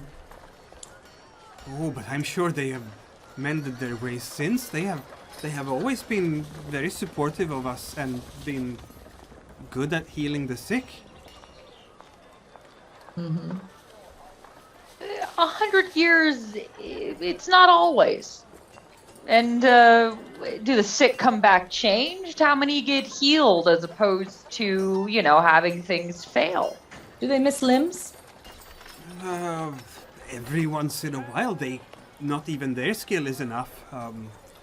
They say that they send them sometimes to the Iron Tower for the really sick, but The Iron Tower? that is Sounds healthy. Ominous. that Yeah, that is sounds real ominous. that is their base. Yes, that's where they are. Their main temple. They only have acolytes and Malik Mangus, of course. Why don't we just take this frog marshfolk to the inn and let him sleep it off and give him some water and perhaps some porridge when he wakes up in the morning? Look at how bejeweled this guy is. I say we take his rings and shove him into a gutter. Oh my. Parima looks absolutely shocked at you. She's kidding. She's kidding. You have Whenever you make that face, she's kidding. you, I mean, you Trakorians have very strange humor. I still do not understand it. She jokes.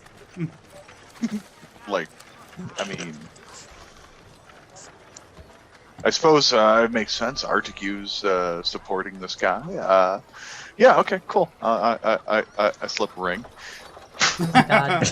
If you're slipping a ring, you'll have to roll your fire. That I can at least try. You can.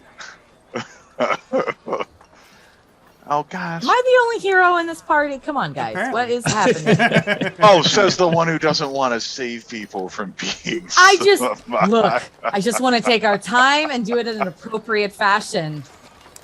Appropriate fashion is now, heroically. You No. slip it off, but someone will probably be able to see that. Like, for instance, Parima. I'm gonna roll for her. Her abilities to see that. First time I rolled for Parima.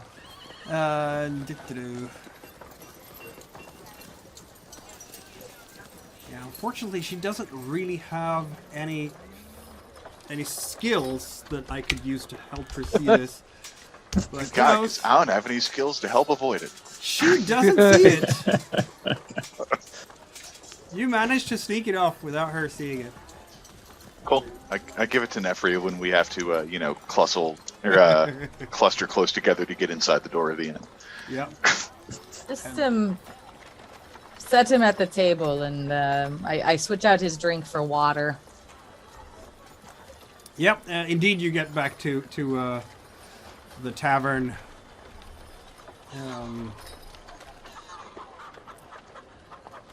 Do you have Most- a frogman token?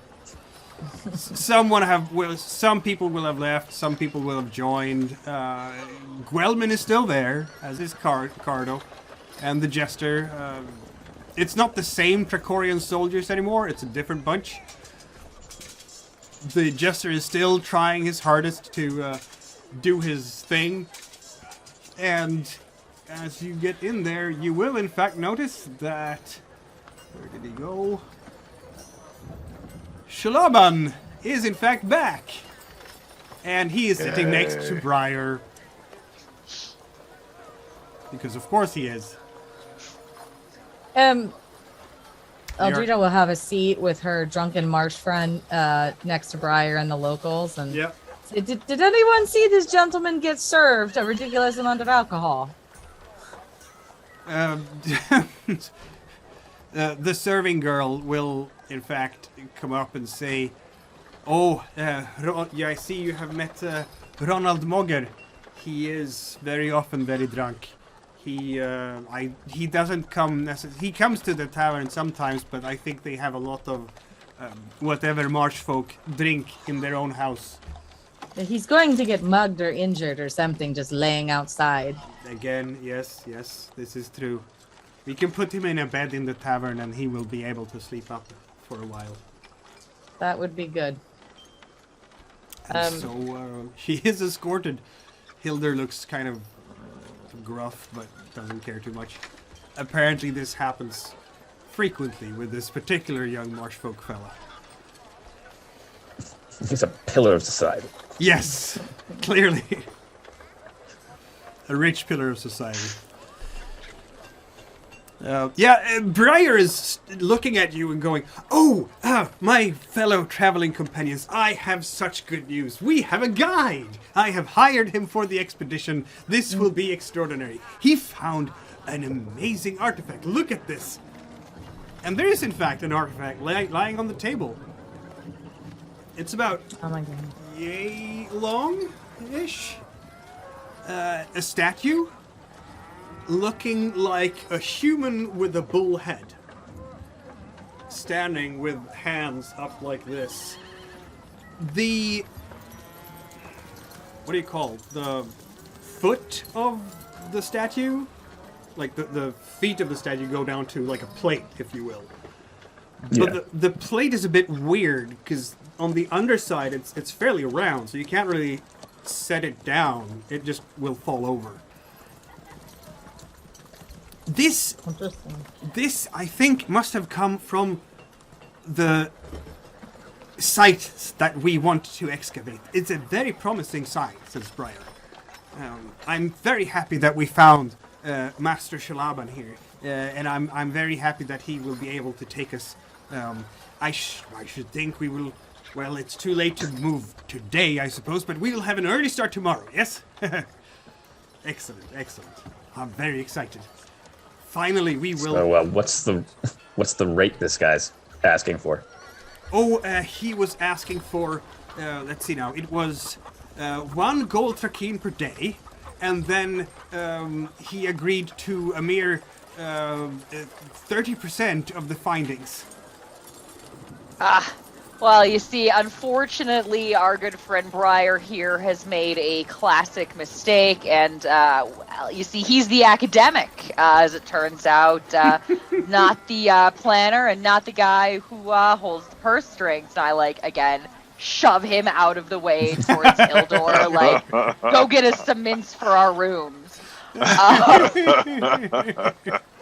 30%, as I'm sure you're aware, my good Shulaban, is quite unreasonable and certainly not going to happen, although I am really happy to see that you indeed brought proof of your findings to us. How phenomenal. Oh, that is just great, but 30% is just unfortunately not going to happen, my friend. How about we do a social roll-off here? Nefria, you do have 1 fate die left in your pool. I hope you do something interesting. For instance, maybe someone will insult Trinsmyran soon, so you can gain some new ones. Though your friends could give you extra fate dice based on your relationship rating. So you can end up with 4 dice for this between your water and your machinator. Unfortunately, Shulaban is also very well versed with the speaking arts, and I'm gonna do exactly the same for him and use How one does of it my work fate to dice. give bonus die for relationships? Basically, you have a level 1 or level 2 with the other PCs, right? The other adventurers. Yep. So you can give, for each session, you can give someone else in the group that many fate dice from your own pool. So Eldrida and Nefria, you're both at level 2 to each other, right?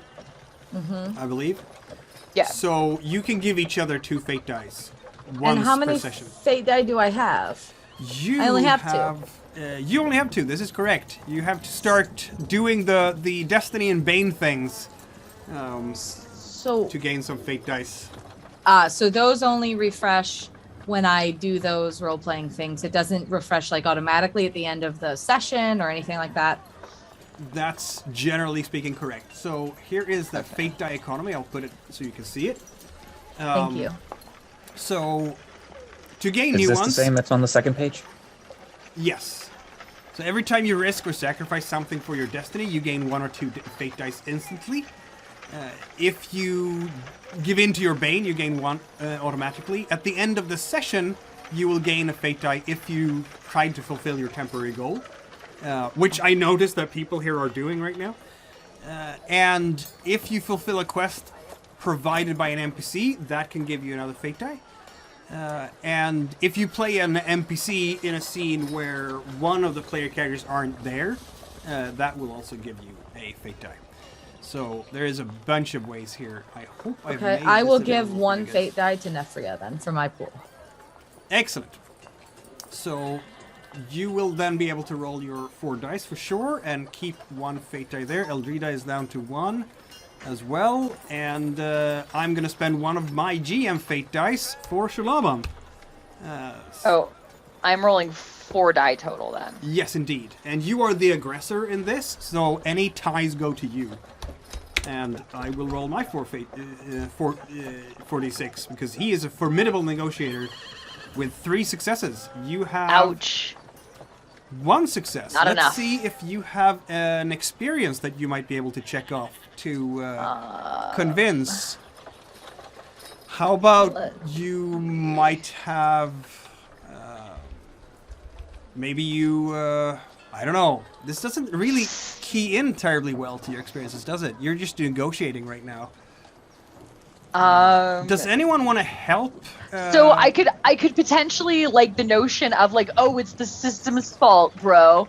Like that I could use maybe as something like, yeah, like you were just charging this much money because like you're set up to fail here, and that's really terrible, and like we all are.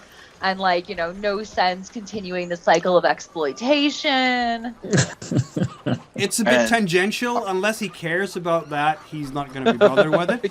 But I will say like this. I'm going to give you 1 extra die because there's so many of you. So that gives you an advantage. Can can Artegue, like, loom at him threateningly? You can do that. Assist with water? No, you will assist with stone because now you are Stone being even? intimidation, right? Yeah, Sold. you're intimidating. Good deal. So you can just go like, just your intimidating presence. There we go. That gives Nefria 2 more dice because that was a 6. You're It was a you're success and a tongue-tied, 6. but I'm scary. Exactly. All right, so I'm rolling 2 more die then. You are indeed. 2 or 3. 2? Sifanu, did you want to help out here as well? You have 2 dice in water. Yeah. What would you screw this say guy. to convince Shalaban? Oh, like, this is completely unreasonable rates. You know that. Just do the math. Fair enough. The did the logical approach. Oh, 2 more Hey. dice. Oh my god. So you have 5 extra dice to roll now. Beside the ones that you've already rolled. So you have 1 success and roll 5 more. That's 2 successes. The ones don't matter for this. Because this is not Forbidden Lands. And it's not spellcasting. That's 3 successes versus his 3 successes. Which is just what you need. Because remember, a draw Just is enough. wins it for you. wow. Go Nefri. That was a rough challenge right there. I don't know. Yeah. I did not roll well. All right. There But is I rolled enough. haggling, intense haggling going on at this table now. But you will, in fact, wear him down, and he will agree to lower his price to something considerably more. At the end of the day, his greed overtakes him, and even, a 10% cut is better than no cut. So he will agree to take you in the morning. Oh, once this starts getting intense, I'm gonna flag down the main like, yo, another round for us. This is getting good. Yeah, like Exactly. Yeah, so he will yield after all of that. He's trying to convince you, and he almost manages by saying that you have no idea of what paths to take. You might get stuck in the mires. I can take you through the safe paths, but at the end of the day, I think also Sir Artegue's considerable physical bulk kind of, is that okay? Yeah. And not gonna and the mess- silver We'll tongue protect you and keep Sifanu. you from dying. Exactly. And so you have him convinced. Go Team Venture.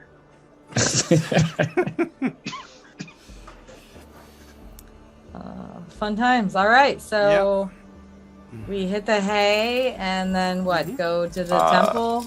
I think we have to. Well, okay, so. Oh, you have to do your crate thing. Yes, well, indeed. right. I'm just waiting for You- a dude you're- to show up for that. But so before we go to sleep, we do need we're totally clear that we're not going with Briar and this dude tomorrow. Yeah, we'll catch up with him. So Briar's gonna go alone? That's gonna be Wait. interesting. Wait, I thought We you had wanna a whole send- team, like diggers and stuff. We're the team. No, this is I it. believe. You are the four. We're the Oh. team. Yes, Spirit. you're the team. That's why we have these crates. Not only my crate, but the archaeological crates. Those Yes. are for us. So I'm looking at the Marjura map. In relation to where the town is of Arhem, where is the dig site and where is the druid temple? Right. So I will show you. Because I know a good Briar question. also said that he was deeply interested in going to the druid temple. Yes, he did. So the grave site will be in Kruri, and I need to have over here. What does it say Okay. new text when I do that? That's weird. It shouldn't say that. That's bugged out. Okay, that's weird. And the site would be on Mount Biletooth, if you will. Biletand. Okay. Why is it doing that weird thing? I'll remove those things. It shouldn't say new text because I'm And- not trying to do new text. But anyway, And then where is, and so the dig site's in Kruri. yes. And then where's this cursed grave? place. And is the graveyard near the dig site? That's the areas where you would find the graves and the digs and everything. Okay. It's so- And where is this giant hanging out on the edges of town? You wouldn't know, and Okay. nor would Parima really.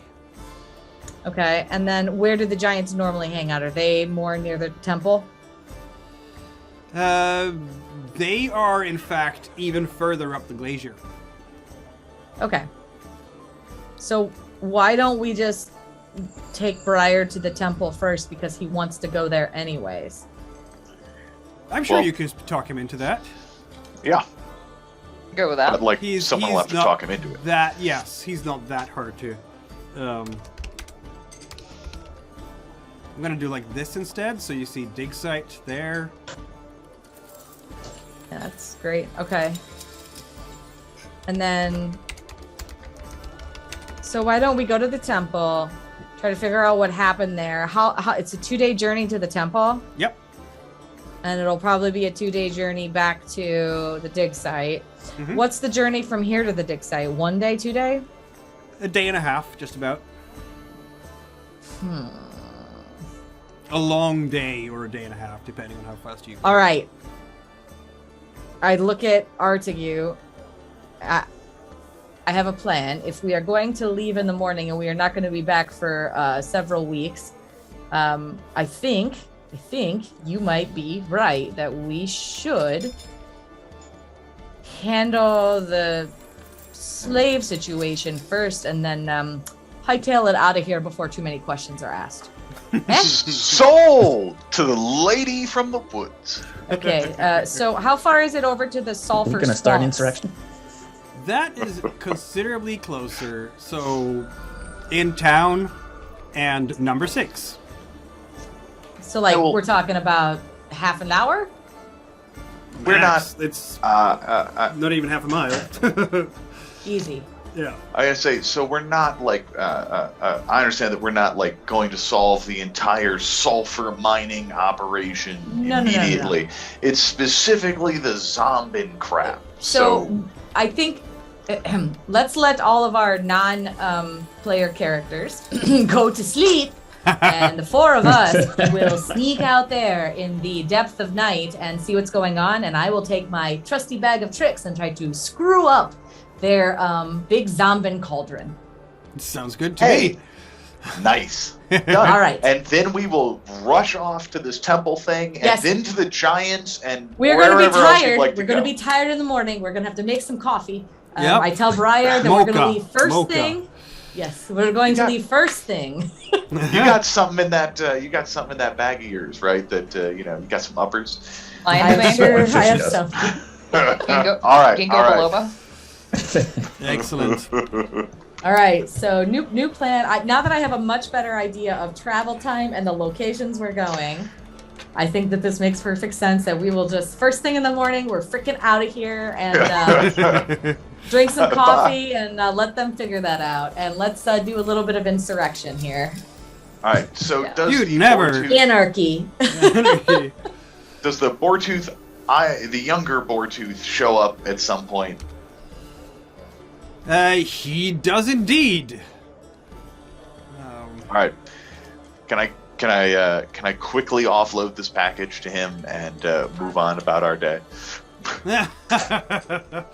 That would be. It's like cool. I understand I have to deliver this, but there are people to save at the same time. You're right. Yes. The day goes on, of course. As you sit there and talk to each other, Guelman will kind of lean over to. Well, Nefria does seem to be the boss of the group in his eyes. You're not wrong. Well, you seem entrepreneurial, he says, puffing on his big pipe. Might Yes, I, I'm interested. Yes. Might I tempt you at some point? Well, I do declare. He kind of whispers at this point a little bit. You have to listen really closely over the music that Mosca is trying to play with the jester. They call him Mosca. You hear him being called that. With his flute to entertain you again. We of the mountain folks. The dragon. See, the dragon drove us away from our mine when it came here. Mercury mine. And we would awfully much like it back.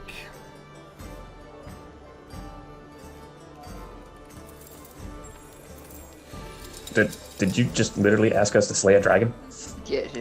Dragon? No, of course not. Are you out of your I am mind? so in for that. Are you out of your mind, slay a dragon? Oh, Yeah, good I was about to heavens, no. say, you're gonna have to pay a lot of money for that kind of a service. No, of course not. Absolutely not. Never in my life would I ask you to do something so... no. No, you see, we know where the dragon sleeps. Up on the top of the, mine. Many of our folk were destroyed when it came. But, if you could go to the lower levels. When our folk fled from there, you see, we left a great many barrels of mercury in the mine. And there is a way in through a side door through the main living quarters. And we would pay you handsomely, 50 gold trachis per barrel you could retrieve. I'm not interested in that. Well, I would love to put it less on our. fortunate if you might use that money. Well, I would certainly add it to a to-do list with no guarantees for the sweet, sweet price of 80 gold per barrel.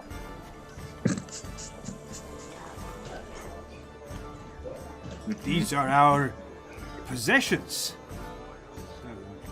Yes, which we are taking on the risk of retrieving. There's a dragon involved, my friend. A dragon.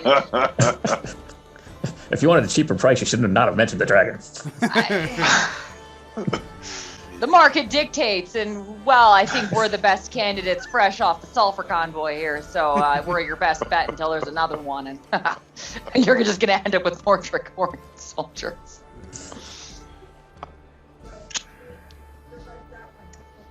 I'll think about it. Ah, marvelous. Marvelous. So will we. We'll think about it. Looks a bit grumpy. Would 75 gold per barrel help you come to a decision quicker? We ourselves are under a time constraint, and the schedule is quickly filling up with requests. Not wrong. Can I put you down for 75 a barrel then?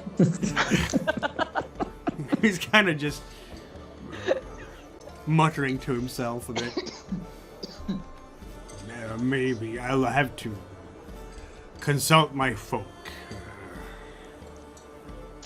He seems most reluctant at this point. Eldrida, or Nefria, what if we 50% increase. cut a discount based upon an don't dragons have treasure? Wellman looks a bit shocked. Oh, you don't want to disturb the dragon. Nobody lives to tell the tale. Well, there's only one person who can speak to that beast. If no one lives to tell the tale, how do you know they bothered it? We may have we It's twice in one day. He's rethinking his whole life choices. How do you know? I don't know how I know. we may have tried to contract adventurers before and not with good results. Ended poorly. Well, so you can see why we might be reluctant to even go near the place. And don't forget, the mayor told us not to mess with the dragon, period. It sounds like he wants us to mess with the dragon just a little bit. It's a little bit of messing with the dragons. There is a little bit of risk involved as well with the local law. You can't fault us for wanting a little bit more reward for that risk. Roll your water. There we go. Oh, your water. He's so reluctant. Yes. I was gonna say, like, Eldrida, can you do anything cool with, like, a dragon's heart, maybe? Or, like, dragon's Yes, tail? I absolutely can. I don't know what, but I'll figure it out. Yes, I can. Yes. The answer is yes. And all of its blood and scales. Let's take Well, the I mean, pack aside mule. from We're the gonna ones- need that and a cart. Aside from the ones that Sifanu needs for his magical experiments. Oh. Very Sure. well, says the mountain man. He reluctantly agrees at this hard bargain. 75 gold per barrel. That's We might as well we just have rob a these cart locals and call it a day. And we have a cart with a quote-unquote mule. That's right. I think I'm the only hero in this party. I just don't know what to do about this. Speaking of which, by the way, Shulaban has agreed to arrange for transport. Apparently, the locals don't use horses or mules, or oxen even. They use something called a cliff crawler. Delightful. You have no Yeah, idea what you that mentioned is. this before. There were like six-legged lizards or something like that. Not quite. It's six-legged goat Oh. that moves like a lizard and has like opposable claws instead of hooves. So, not hooves, then. Okay. All right. Anyway, the evening wears on, of course, and after a while, in comes a young fella who looks very much like Hildur, but, 20 years younger. He is, if possible, even bigger built than Hildur. And when he comes in, he gives the serving girl, you will know her name by now, her name is Mriti. They are clearly siblings. And he goes up and says hello to father. So this would then be Rurik, by your deductive capacity. Yeah, I mean, I'm not that bright, but even Artegue has got this. While he wanders up towards his dad, can I throw a companionable arm around his shoulder and ask if he has sufficient supplies of sulfur? Winter is coming. He, you give him a good sort of hug around. Big bear hug. Almost bear like hug. I'm not letting him get away until he answers. Yeah, he's kind of looking at you really startled because he really didn't expect you to hug him.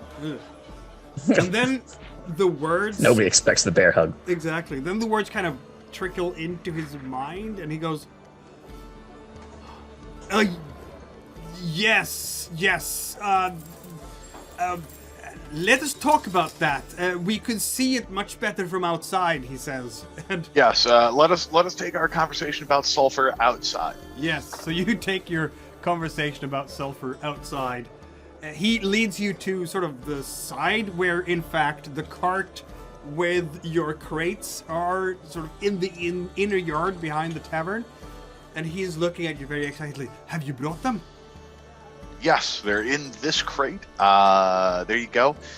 Oh, anything magnificent. Anything you know off the top of your head about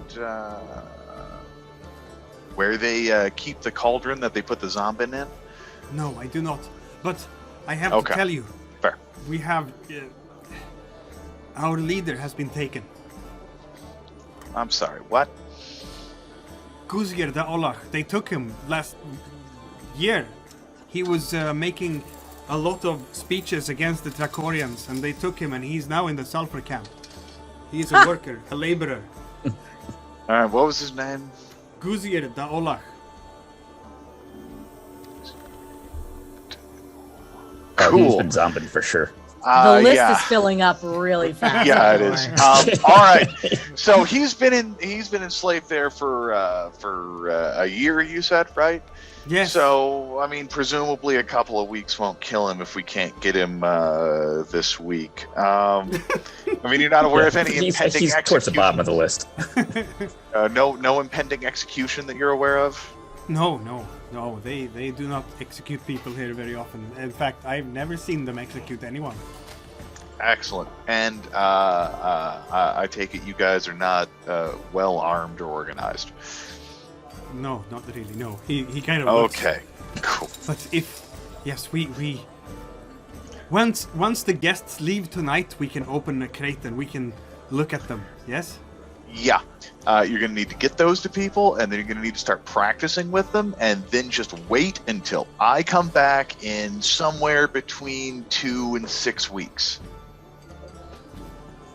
Also, you're going to want a real good alibi for where you and everybody else is tonight. You're going to want a real, super solid alibi so that nothing gets pinned on you. Got that? Very well. Cool. Thanks. Whatever Gotta you run. going tonight, I can help. Nope, you can't. You can help by taking those, giving them to people, and starting to learn how to use them, and waiting until I get back. Very well. So what are you gonna do? I'm going to wait until you get back. No, what are you gonna do before that? Take them to people and we can train. I can take them to my Excellent. farm outside town. Good, perfect. They will be safe there. I will do it tonight after the guests leave. Awesome. Pleasure to meet you. Wish I had more time. We'll chat later.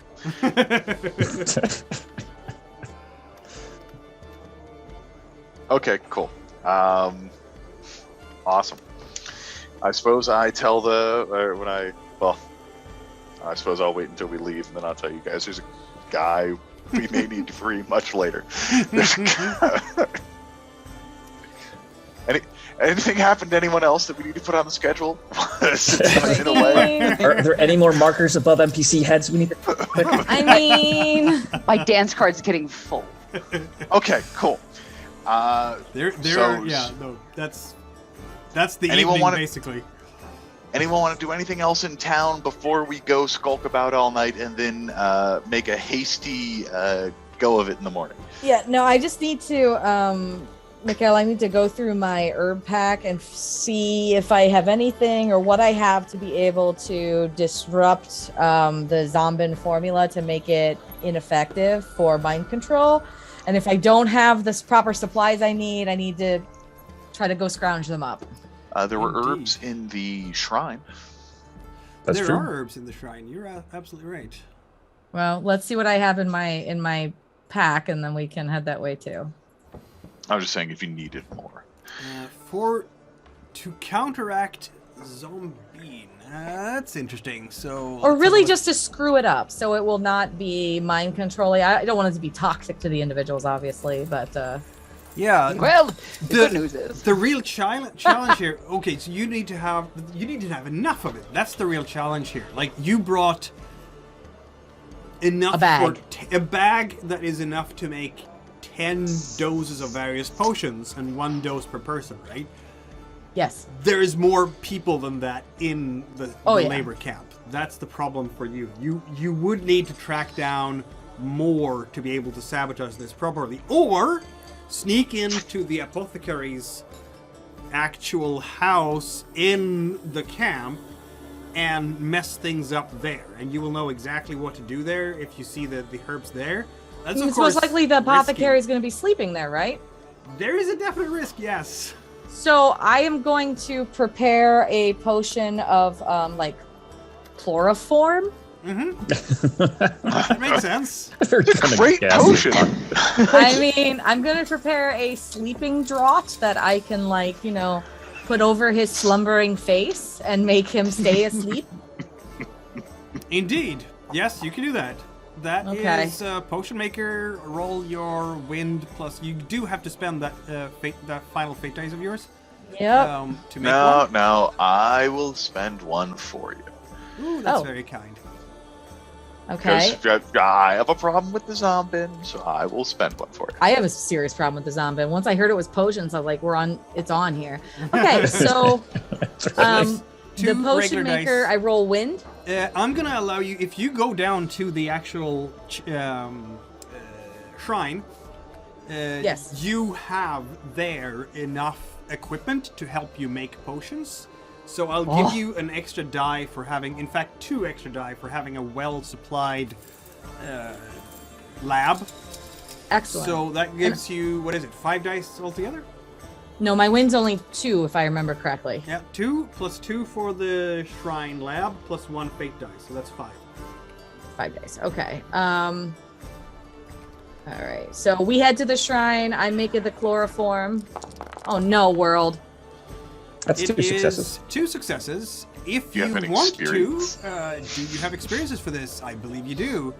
I mean, this time you're basically organizing an attack on Tracorian barracks, aren't you? Yes, I am actually. If you want to cross off that That's experience, very specific. you are allowed to do that, and thus re-roll 3 of those dice. I will do so. So I'm re-rolling the 3 dice. That's another success. You now have 3 successes. Unfortunately, make- you don't have a single 6, which would have been better. But 3 successes is definitely enough to create things. Let's have a look how much you've actually made. So, potion making is what we want to look at. I haven't had a whole lot of potion makers in this game before, so that's pretty cool. So, I assume that in the potions- dark of night, we're heading to the shrine. Like the NPCs go to sleep, and our little 4-man group heads to the Yes. shrine. I'm working up this concoction while we're planning to go to the swamps and see what the heck's going on. Indeed. So, you are making. You make 1 dose of the potion, which has the intended effect, but also an unintended side effect. It can, for example, be addictive. So, what would be the unintended side effect for this potion that you created? They break out in hives. I mean, that's fine. Yeah, it makes is it supposed to be like a negative effect for me or them? For whoever uses it. Then yeah, we'll have him break out in itchy hives. Okay. Can you do insane aggression? No, we're not doing insane aggression. Stop. Break out in itchy hives, it is. And then this comes with a cost to me, yes? No, that's the result. The cost in this okay. case of making it is that you created a potion with a side effect that you didn't really intend to be there. Ah. Okay, excellent. Is that All because right. you didn't roll a 6? Yeah. Yes. I'm still trying to figure out the system. Yeah. The 6s are your friends. Gotcha. All right. I say I'm ready to go. Indeed. We go. I'm going to say that you are right now, Nefria, you are doing a strike against the oppressive Tricorian colonists. So I'm going to give Nefria 2 fate dice right away for this operation. Nice. Just for attempting it is good enough for her. So, it's guerrilla warrior time. I love it. Let's go. Does anyone else have a... remember also to tell me when you feel that you have achieved, that you're done something that is in accordance to your destiny. We can have a discussion around the table how well it fits, but, to get those fate dice back to you, that's what you have to do. Either that or the Bane. This whole thing is definitely my bane. Or Artegu's bane, technically. Yeah. To see another shackled by blank blank or Tricoria. Ah, yes. Like, these So are basically, literally people shackled by Tricoria. They are. It's- So you're taking a risk here, an unnecessary risk. And that's going to give you a fate die, I guess, because you're fulfilling your Bane. So congratulations. Have a fate die. Woo, back to 3. Yes. Now, Chalice back down to 13. I got nothing for this. No, but this is don't not your worry. jive. Don't worry. Yeah, I'm neither here do to I. help you, and later you'll be yeah. helping me. There will be things. Yep. There will be things. Enthusiastically, including if you want dragon parts. Sifanu will down with have this. his moment of glory. So I guess we are turning down the light because night has come over Arhem. The music ends in the tavern. People go to sleep. And you will, in fact, go to raid the Sulfur Swamps. Go team. Yes. This is why I was humming the A-Team theme earlier. Go Team Venture. Yes, approaching, it doesn't take a long time. There are, of course, guards up by the garrison. You can see, the lanterns are lit. It's deep night now. No one is really out in the streets too much.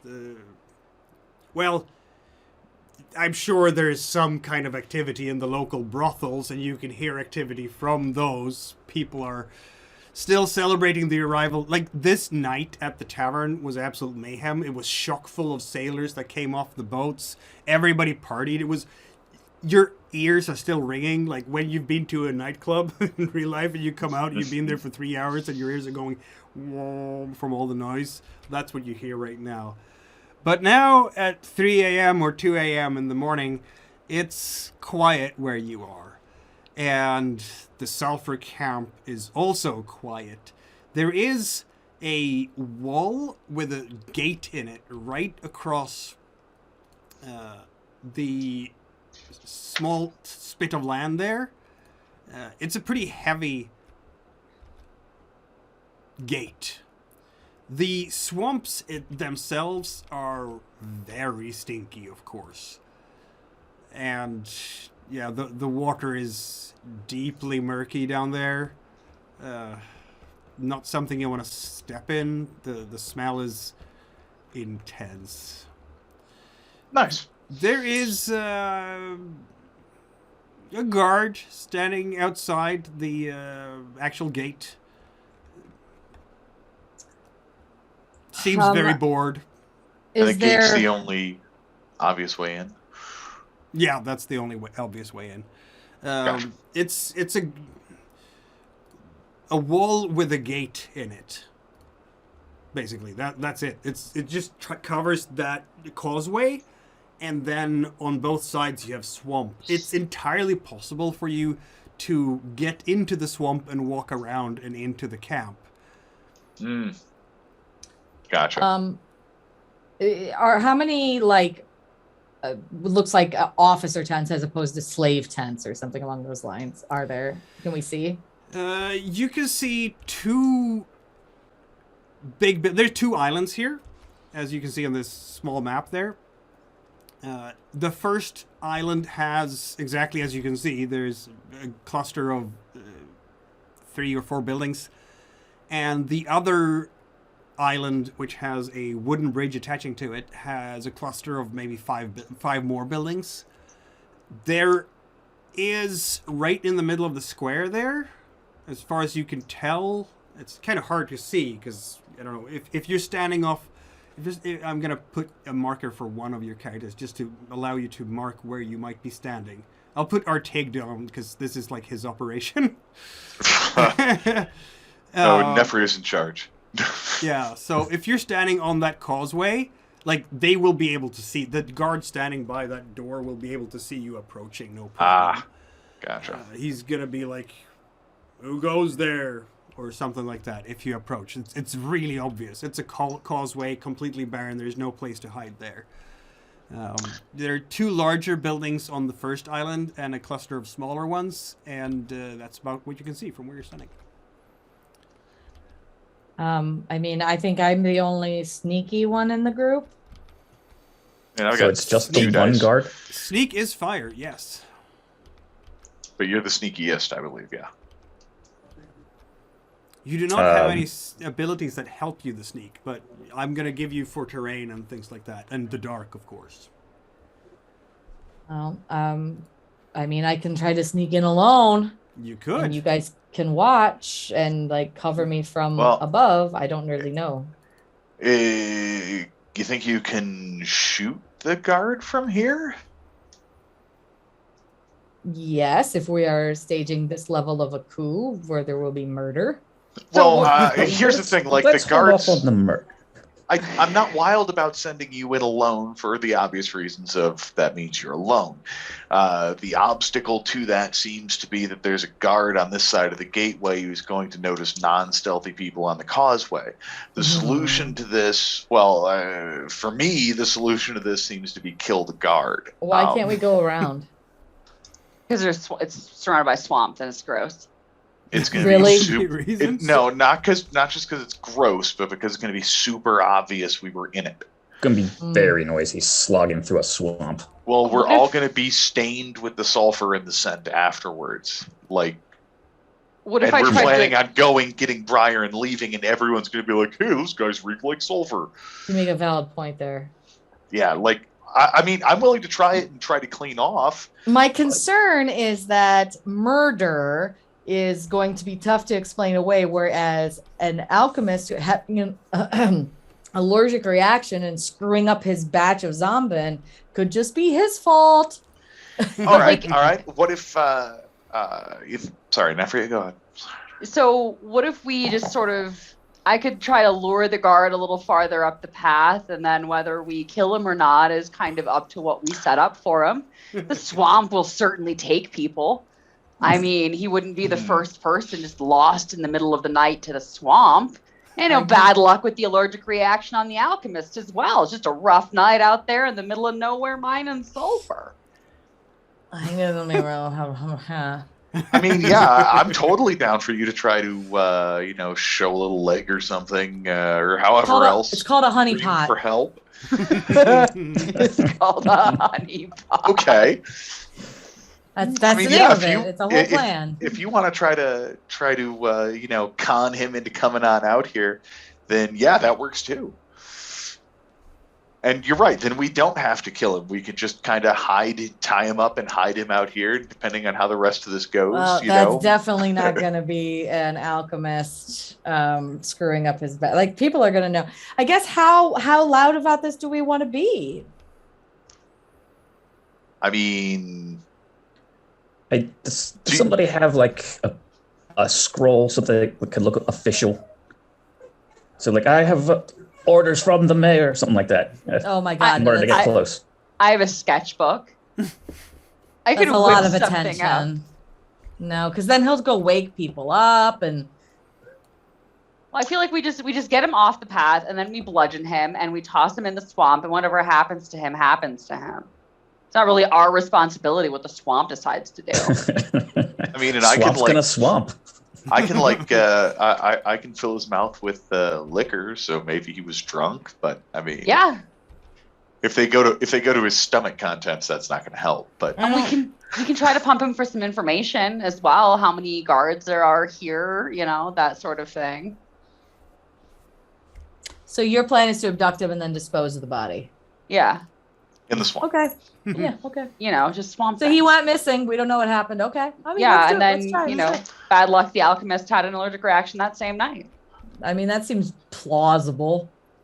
All right. Let me give it a try. Plausible. I mean, I suppose it's better. What- Like the only Wait, other wait, thing wait, I wait, think back- we had back is up. sending you alone. Back up. What are you gonna try, Sifanu? Vulgar magic.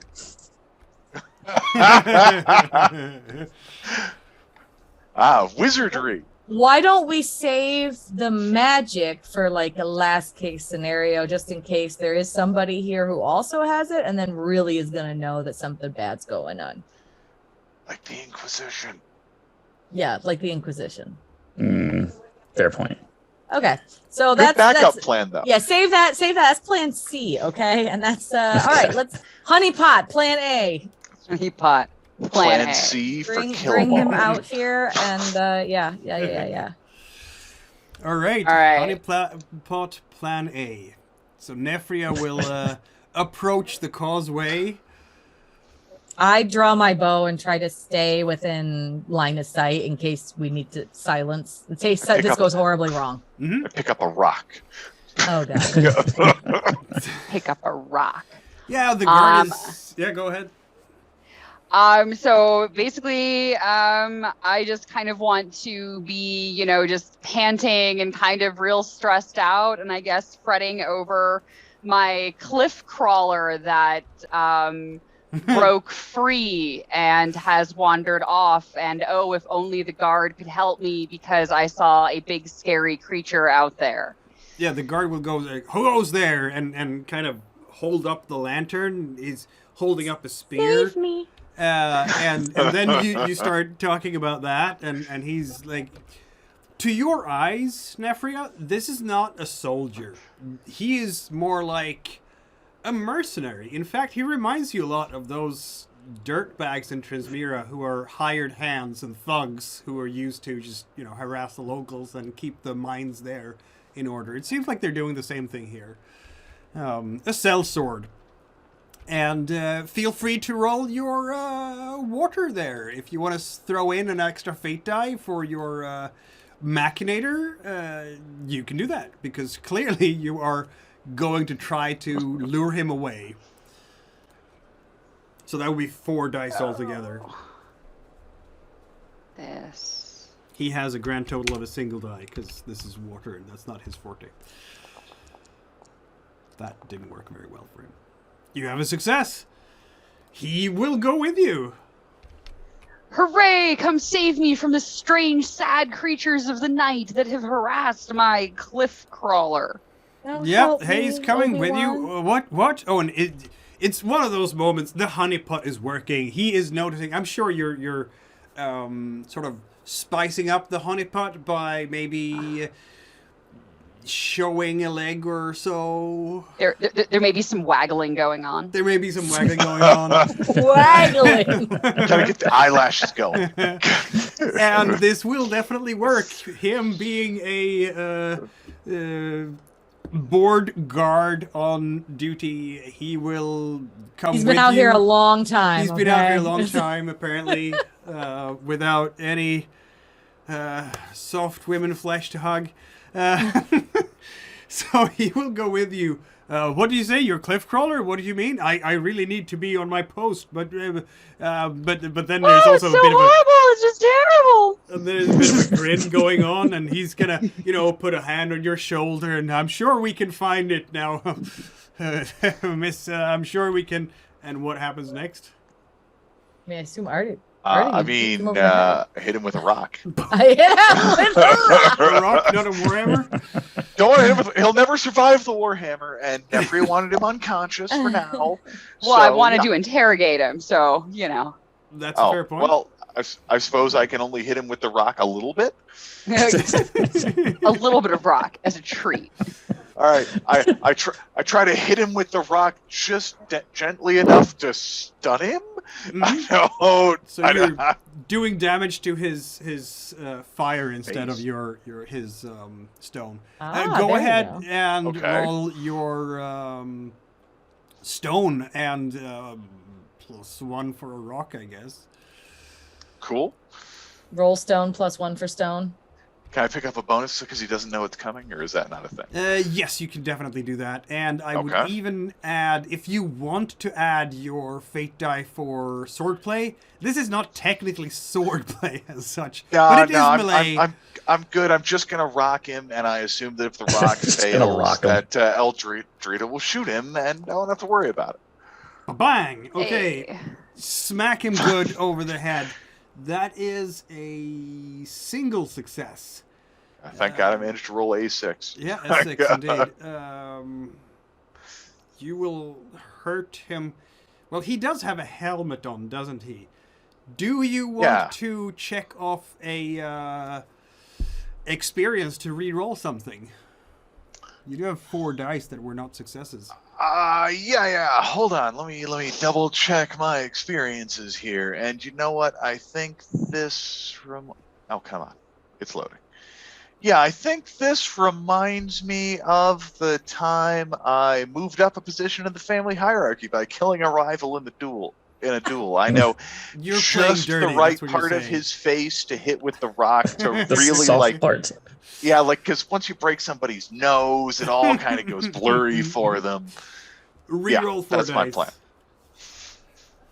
Let's see if we can get some extra successes. Well, here's hoping, Chief. That's enough. You definitely win. He doesn't have he's hired for being strong, so that's pretty good. But again, ties go to the aggressor, and you have 3 successes, and he only has 2, so you definitely win. Did we add an extra die for your nighttime excursion here? Yeah, we probably did. Yeah, we did. Okay, cool. So I think you smack him good over the head with that number of... Yeah, you're going to do 2 points of damage. I'm going to allow you to basically just sink him. Okay. Wait. Much am appreciated. I going to do that? Wait. There's a special If not, this goes to the bow.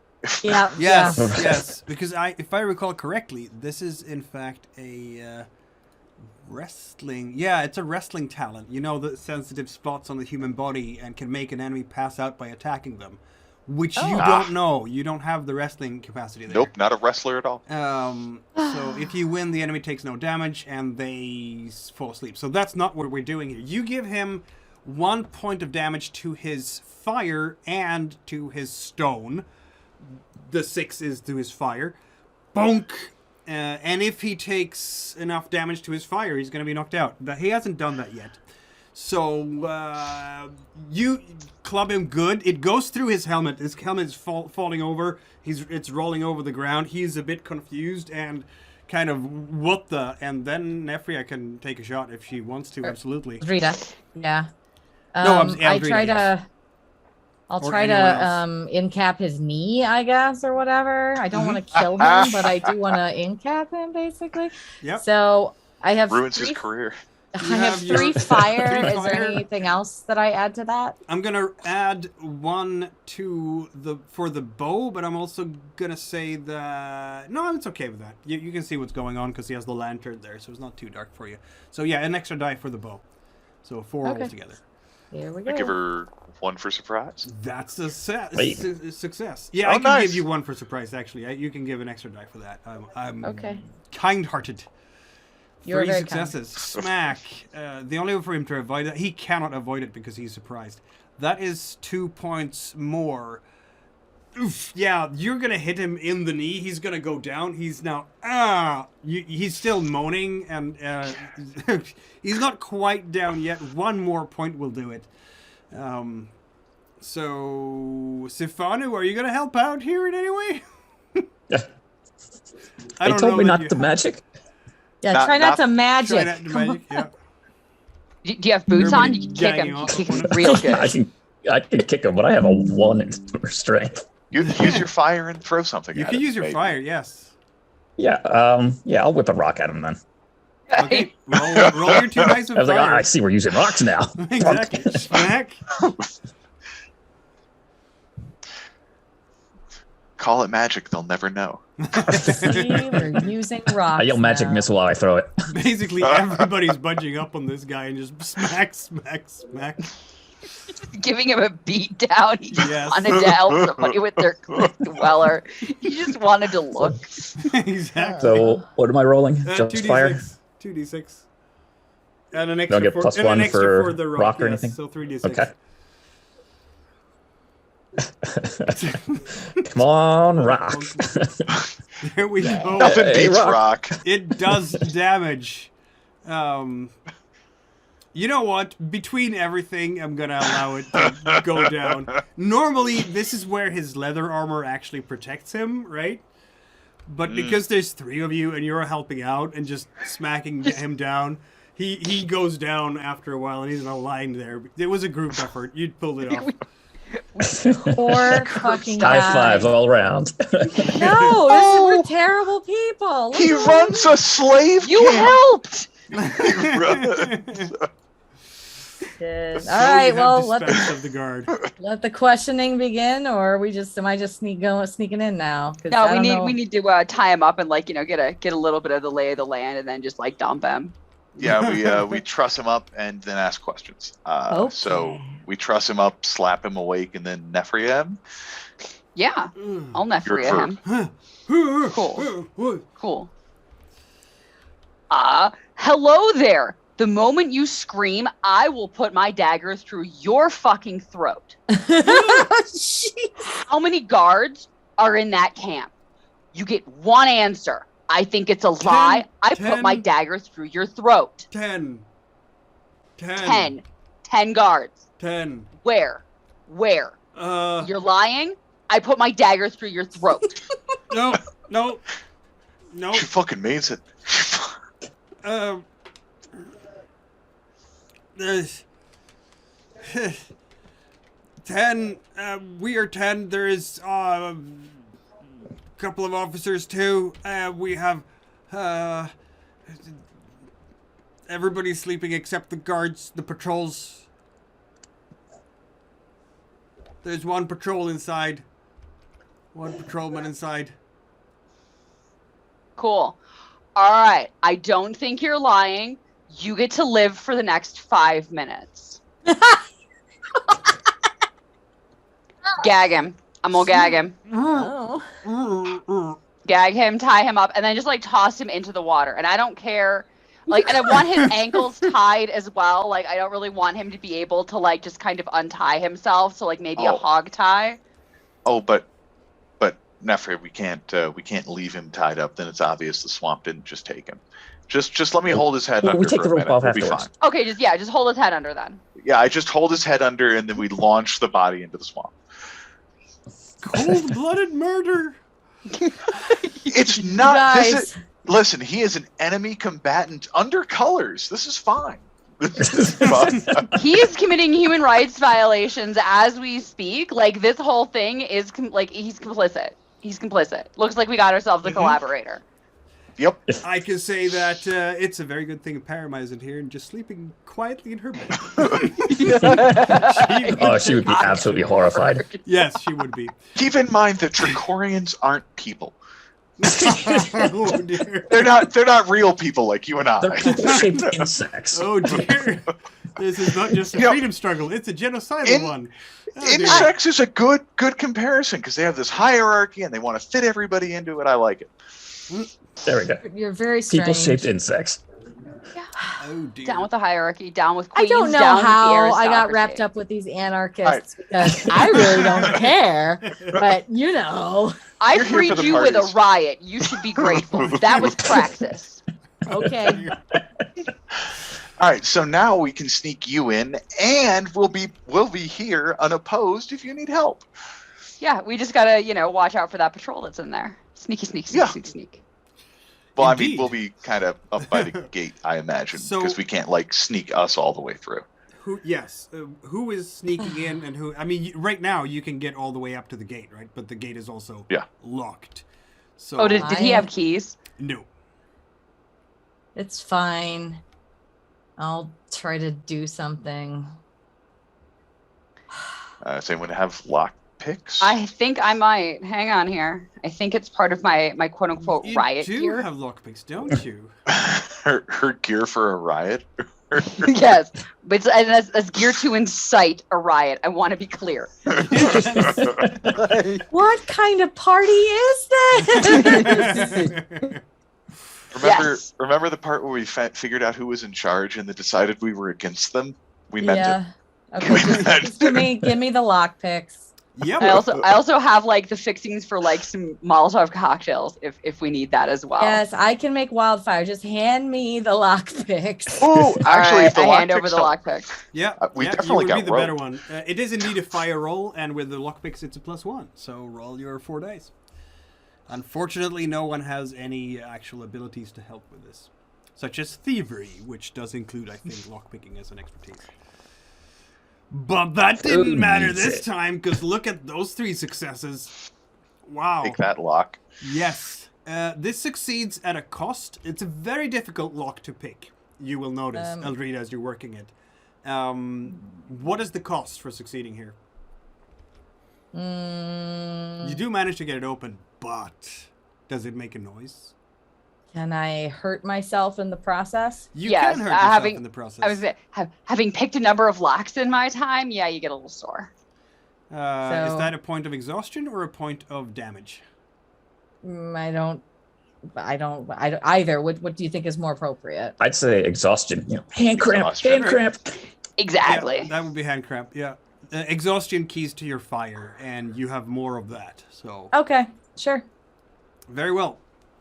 The sweat is kind of, even as it's nighttime chilly, and it's spring, but it's spring on Marjura. So right now it's freezing temperatures. Your the breath from your lungs is like small clouds in front of your faces. Your fingers are getting a bit stiff in the cold, probably, and yeah, they're gonna hurt a good bit when you're done. It's not frostbite by any standard, but it's still cold fingers. And so you manage to open that lock and, in fact, open the door ever so slightly ajar to look inside. What do I see? You see a square, square. It's like a round center place. There are 2 big cauldrons right there in the middle. You can feel the smell of the zombie all the way from here. And around is a bunch of different houses. On your immediate left is a small house. Behind that is another house. On your right, there are 2 fairly big barracks. One immediately to your right, and the other one slightly ahead to the right, if you will. Much like on the drawing. So you can see the this barracks there. Why does it always go new? Oh, it's because sorry about that. Like so. It's not supposed to be new tech. It's a bug for some reason, but there we go. That's a big barracks, and then there's another one right there, and these 3 houses to the north. All right, so I'm going to assume the apothecary is somewhere nearby the cauldrons. You know what? In the dark, typically it's gonna be hard for you to just, a regular observer would probably have a problem seeing which of these houses might be the apothecaries. But you're not a regular observer, are you? You are a potion maker. And you can tell the telltale signs of what must be the potion maker's house by all the herbs that are hanging out under the eaves of the house to dry. This is Definitely gives it that's- away. Yes, that's the place. It's in fact, That. you're lucky. It's the first house on your left. Oh my gosh. Yay. It's Well, like they want you rather- to spike this zombie. I'd rather be lucky than good. Okay, I try to sneak into this gentleman's house. Indeed, that will be a fire roll. Gentlemen don't mind wipe other people. Do I get a bonus for anything, or You get a just bonus for it being dark, so take another die. 4? There we go. That's a success, only barely. Let's see if the guard might spot you. Can I? You are the aggressor, remember? Okay. So if it's a tie, you win. You only just squeak by. There is a cost to this, though, because you don't have a 6. What's the cost? Ugh. Are you making a noise when you finally get into the house? Maybe the door creaks a bit? Sure. Sure. The others will be able to see this. They will notice how the patrolman is coming and he hears a squeaky noise from the potion maker's house. But by this time, you are in fact inside it. Okay. I try to find the sleepy potion maker and chloroform him. Yes. Just as you get inside the door, it's a very, very cramped up, hot, spice-smelling room. Ooh, I kind of like And- it. Actually. It's nice. To the left, there's a curtain. And right ahead, you can see basically a fireplace. There's all sorts of pots and candles. And there is also a bed, which is more like a box with a mattress in it. There is a desk right immediately to your right, which is just filled with books, writing utensils, parchments, wine goblet that is half full, an abacus, writing utensils, and so on. And in the actual box, there is in fact a potion maker deeply asleep. He, yeah, it's very dark. You can't hardly make out that pale face of his, but he's snoring deeply.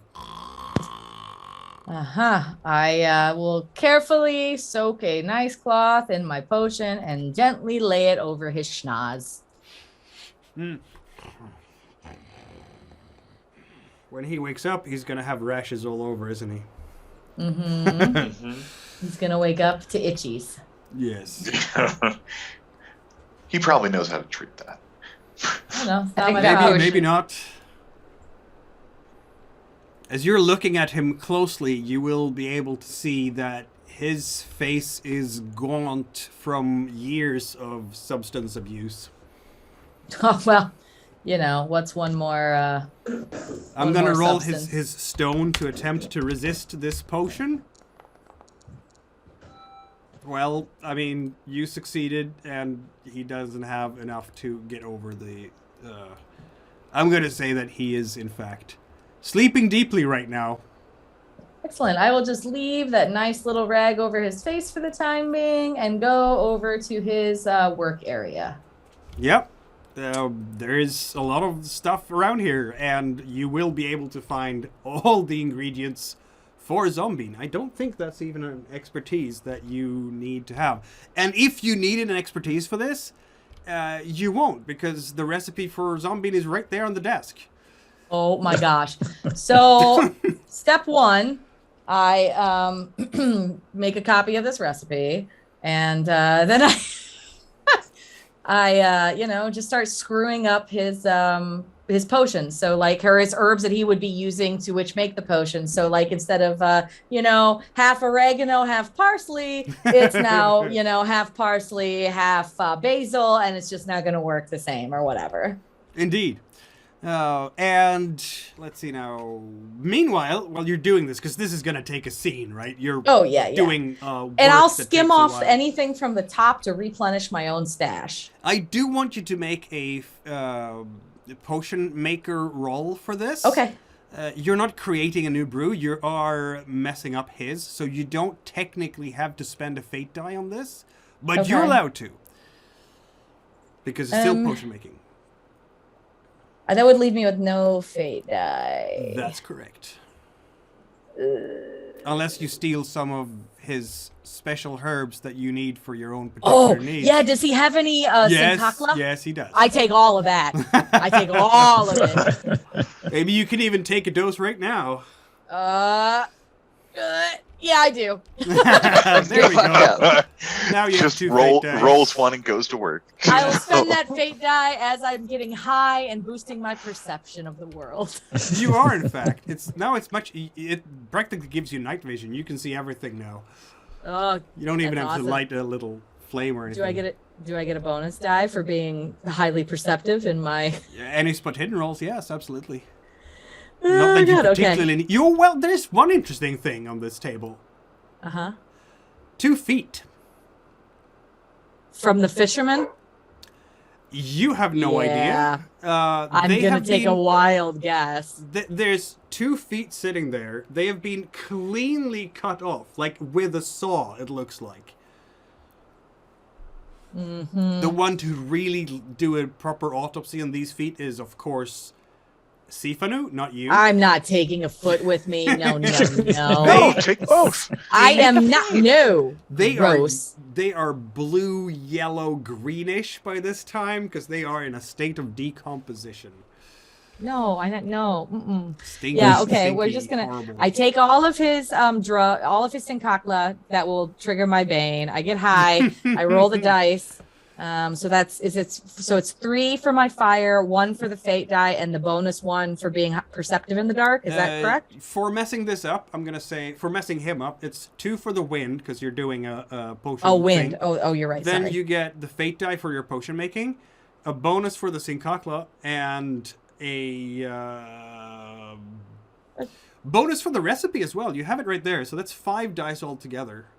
Okay. Yeah. You're very good. Oh, okay. There we go. You succeed in messing up the zombie. So when he is making zombie next, it's not going to have the intended effect, which will be interesting. He's going to have a bunch of laborers who are not completely without will. Now, That's interesting. is that going to have a cost to it too? It does, yes. Yeah, they can all get hives too. It can just be a very hivey sort of situation. Something's going around camp. Literally, everyone has a rash. That's funny. Just spreading allergies everywhere. I wonder if what's happening outside while you're doing all this. You will see that patrolman, Nefria and Sifanu and Artegue. He is kind of headed over to that hut because he heard something. I look at the team, I gesture at my hammer, and I raise an eyebrow. Thumbs up for me.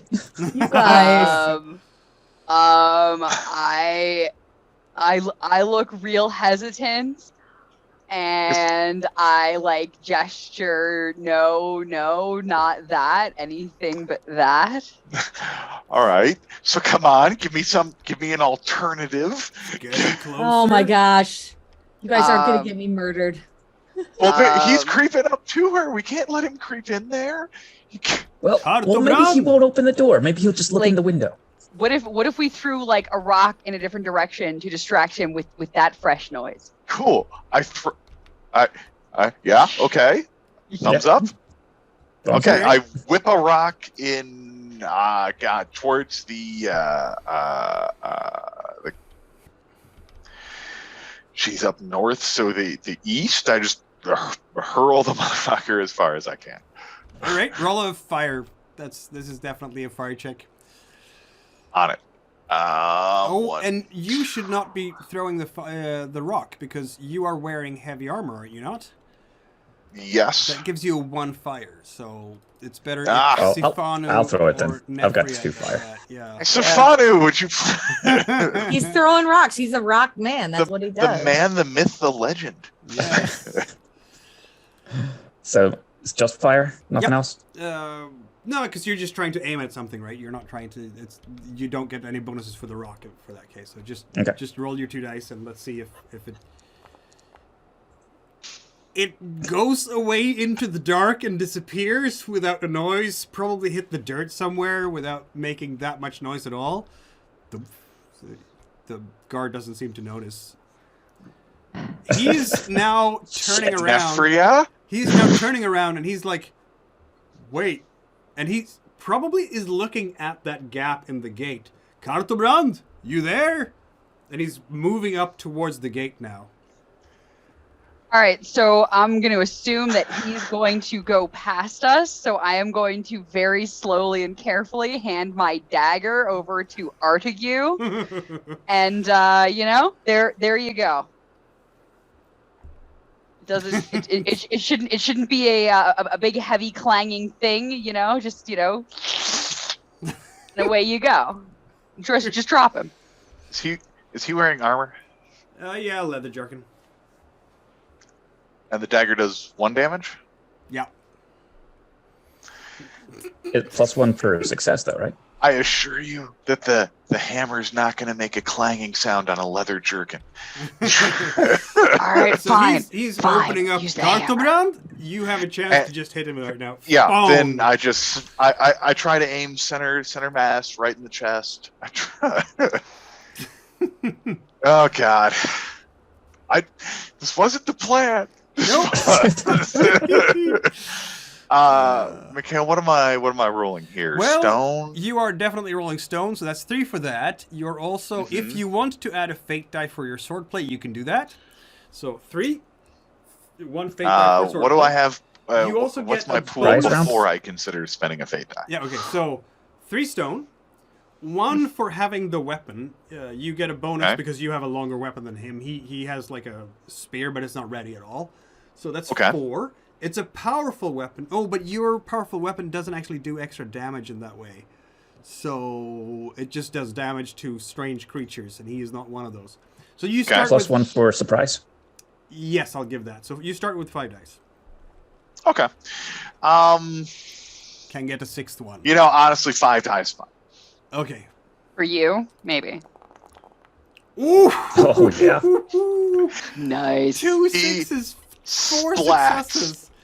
So the 6s are extra successes. The extra damage my. if you want You them squash to him? be. You squashed him. You Oh, squashed yeah. him. Yes. That's 5 points of damage.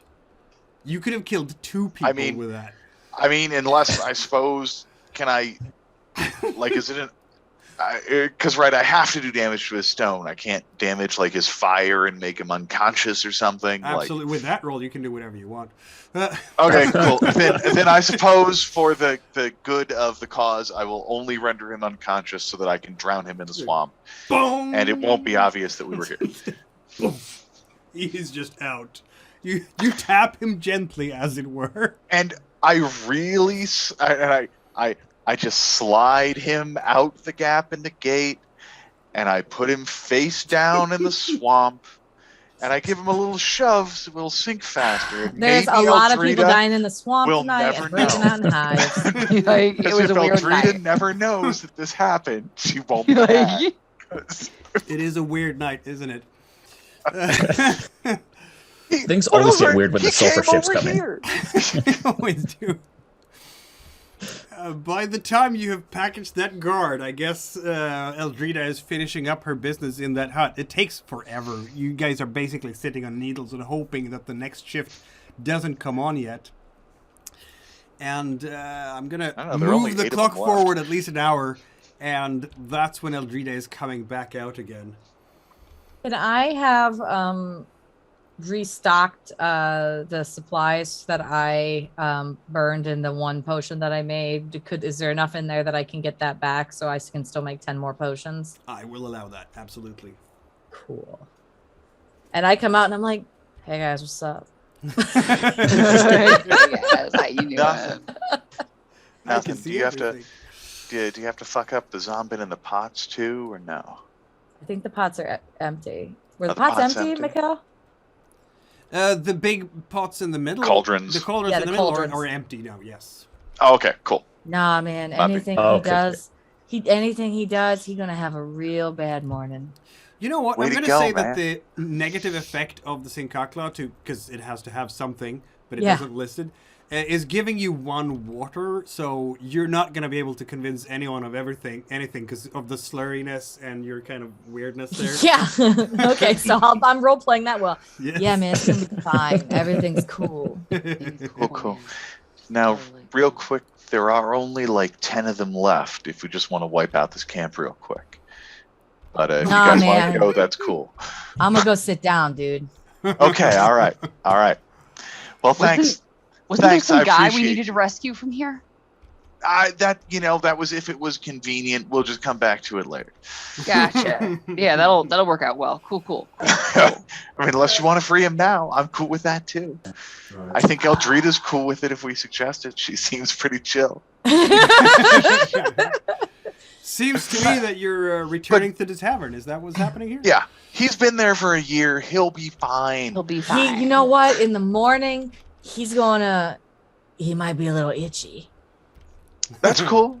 That's cool. I'm sure they're Dracorians. They've done worse things to him than made him itch. Maybe the itch will be a pleasant distraction.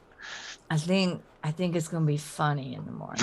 Wait. Hang on a second. While we're here. All right. I'm hungry. What if I hand you Artegue? a hardtack. Artegue, go into that shack, get the alchemist, take him out here, drown him, and leave him in the swamp. What? I mean, okay. There might be a new patrol man. coming out. I'm Artegue, Oh boy. my friend. My Too friend. much. I Too may much. have We need to forgotten. go. No, I may have forgotten to take the cloth out the alchemist's face. Oh yeah. Well, then I have to go, right? I look at Sifanu. Sifanu, is this a thumbs up or a thumbs down? But I can. Oh no, man! Sounds like a bad idea, but I we can love sneak bad back ideas. in there though. You- I can you sneak will- back in. You will hear the... No, wait. Your patrol guys haven't waken up the next shift yet, have they? 'Cause they're dead in the swamp. Like, everyone's just sleeping right now. 3 minutes in and out. Just go Hold get up. the I alchemist. gotta sneak back in. there and yeah. get my- No, don't worry about it. I got Real it. quick. You're not sneaky. No, he is not sneaky. I'm not. I try. I'll allow Doesn't Eldrida need to to do be. it with 3 fire, because everybody's sleeping. I'll allow you to do it automatically because you have 3 fire. Yeah. I Okay. would- So let me just sneak back in and get my rag. I forgot. Okay, you go get the rag, and then I'll go get the alchemist. Why? Because Nefria said so. Nefria, we should And- just get and- out. And Goat said we love bad ideas. No, we should count our blessings and get out. Nah, we should bounce. We're All right, lucky we fine. haven't been Let's caught bounce. yet. Let's bounce. So All right. Bounce with it. Bounce with you it. withdraw. I sneak back in and I Oh. take my chloroform rag and I take a little bit more other stuff and put it in my pocket. Klepto over there. And then you I are don't know. out You never of know when you there. might need things. A sneak attack Yeah. on the Sulfur Swamp. You have, in fact, committed sabotage against the Dracorian operations. Illegalness. Illegalness. As you Take that. finally get back to the tavern, you will, in fact, see Rurik there, and he's not alone. He's standing in the yard together with someone else. Well, it's in fact to someone else. His father is there. That's a good alibi. Which one's Rurik? Is that the guy you sold this or gave the crate to? Yeah. Okay. I grabbed him and hugged him and took him outside. And there is a third guy there with a big sort of hat, broad-brimmed hat, very dirty hair, like in lumps. He's wearing a bit of a coat and thin face. They are surrounding the crates, if you will. Hildur looks very displeased as you all come back. This is your doing, is it? He's like,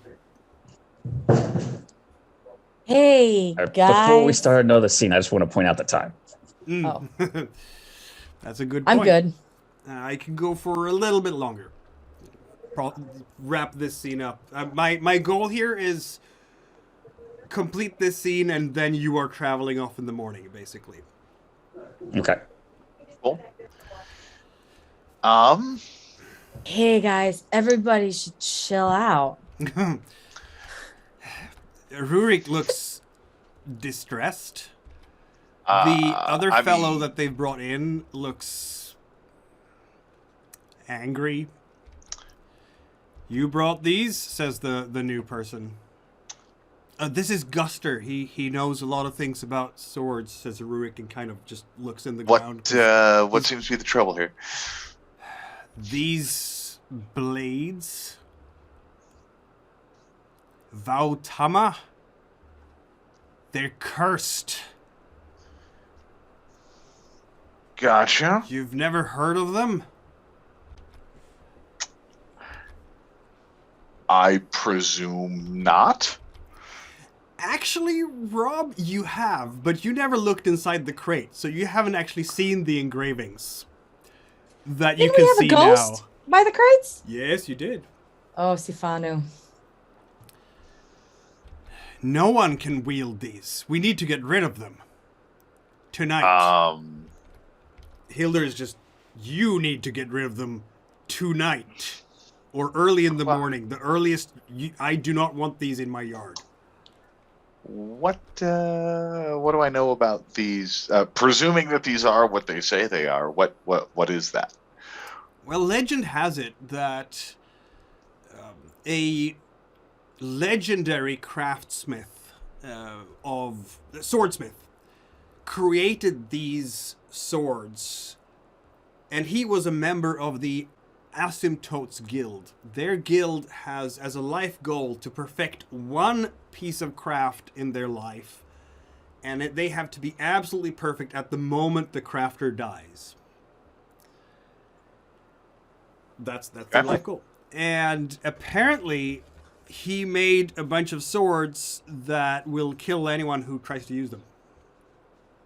That's the legend of the Wow. curse. So it makes absolutely no sense why I would want to arm rebels with swords that will kill them. That makes no sense, correct. Okay. And I believe that these swords will kill them.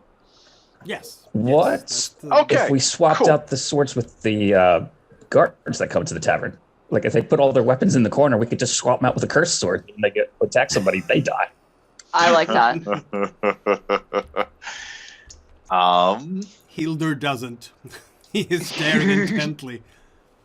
Yeah, so Rurik, these You aren't were the leading- swords you ordered? I spoke to the man you work for a year ago here. He said I don't know who you spoke to, and I don't know who I work for. So let's just get that out of the way. So you talked to somebody, and Yes, Mr. you ordered Mollybrook. some swords, and these aren't what you wanted.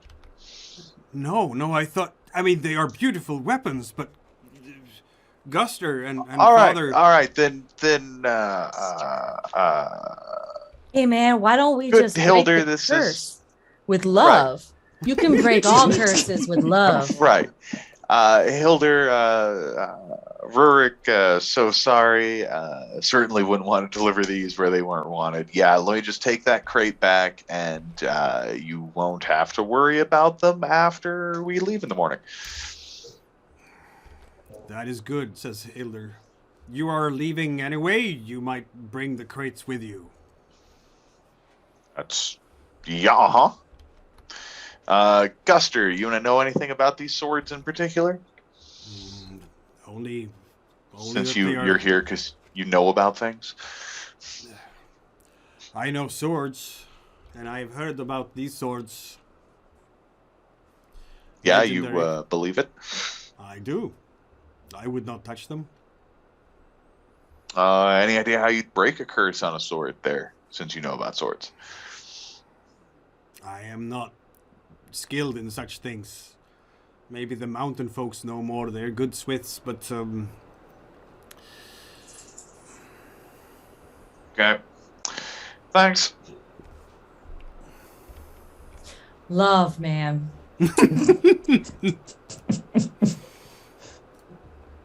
Toads. I mean, I like swords, but it's not a love. I love hammers. No, I mean, you gotta just be one with the universe, and then the swords will feel that love, and it's not about war anymore. Oh boy. Well, let's just get you your pack, Eldrida, so we can get on going out of town. I mean, you could wake the rest of the group out now and leave early. You could be out at 4 a.m. and just go immediately and bring everything. That's not a bad idea, since people are probably going to start asking questions about cards. That could Might be suspiciously early, but it's not a terrible plan. We do it. It is like a day and a half away, so an early start's the best way to go. I'll go make the coffee, Early man. Thanks.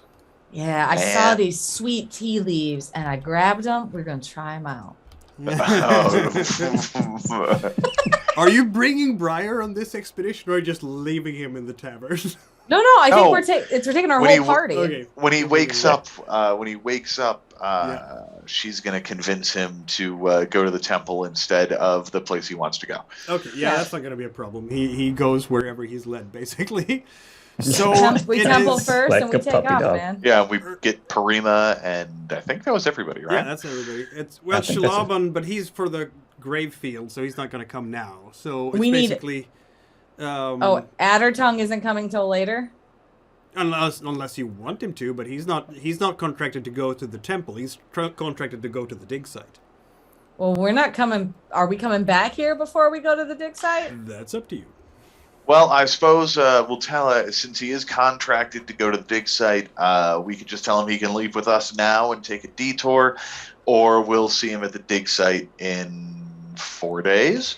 Well, no, he's supposed to help us get to the dig site. Yep. Yeah, he should just come with us now. Yeah. We're taking a small detour, man, but you don't want to go alone.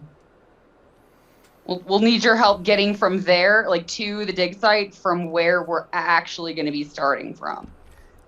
Fair. I'm going to add a little bit of time for you to do your departure for finding Shalaban, but Perima and Rurik will be able to help you with that. So you will depart then at 5 a.m., which is just before dawn, because you're very far north, and this is the summer part of the year.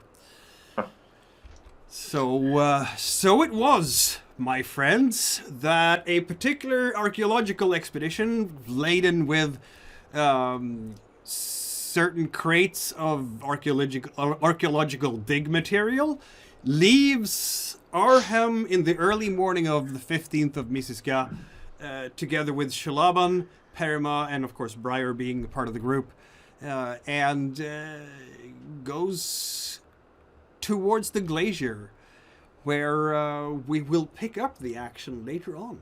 Because I'm sure there is some other people in Arhem who have been doing shenanigans while you've been doing shenanigans.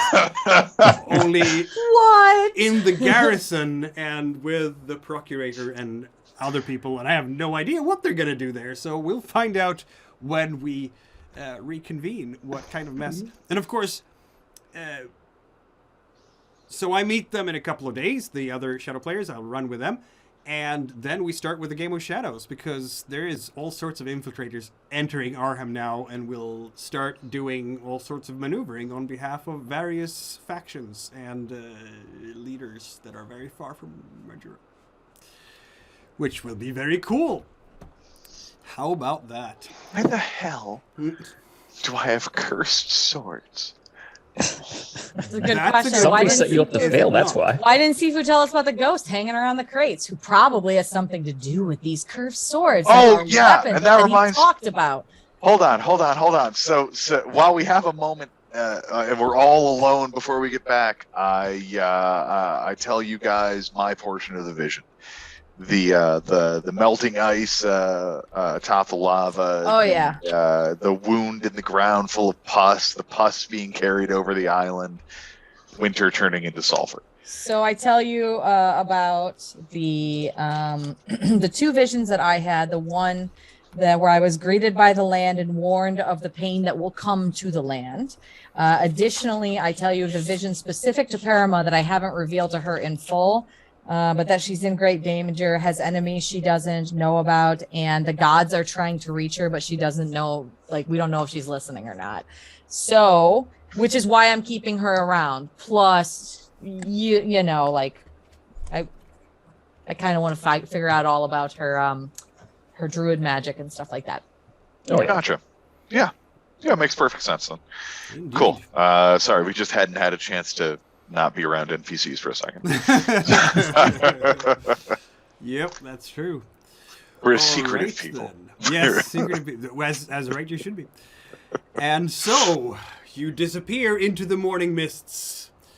I'll tell you that out of the goodness of his heart, Guster will do his best to distract morning patrols so you can smoothly get out.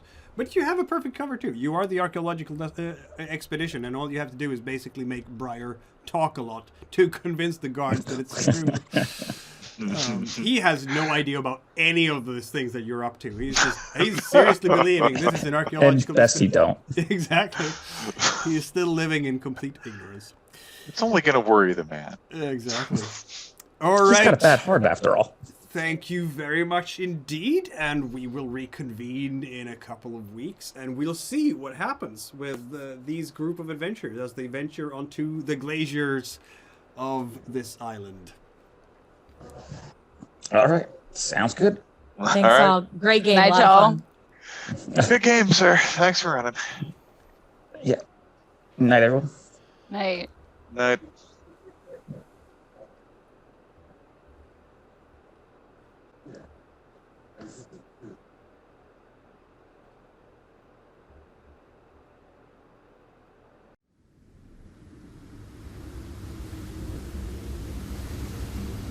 You have listened to Crucible Gaming Group's actual play of Erik Granström's Conflux Saga campaign. Book 1, Sulfur Winter. We used the Svavelwinter role-playing game rules and the world book for Krakoria, both published by the Free League. Music by Tabletop Audio. You can also catch our actual play videos on Twitch and YouTube, and find us on Facebook and Twitter.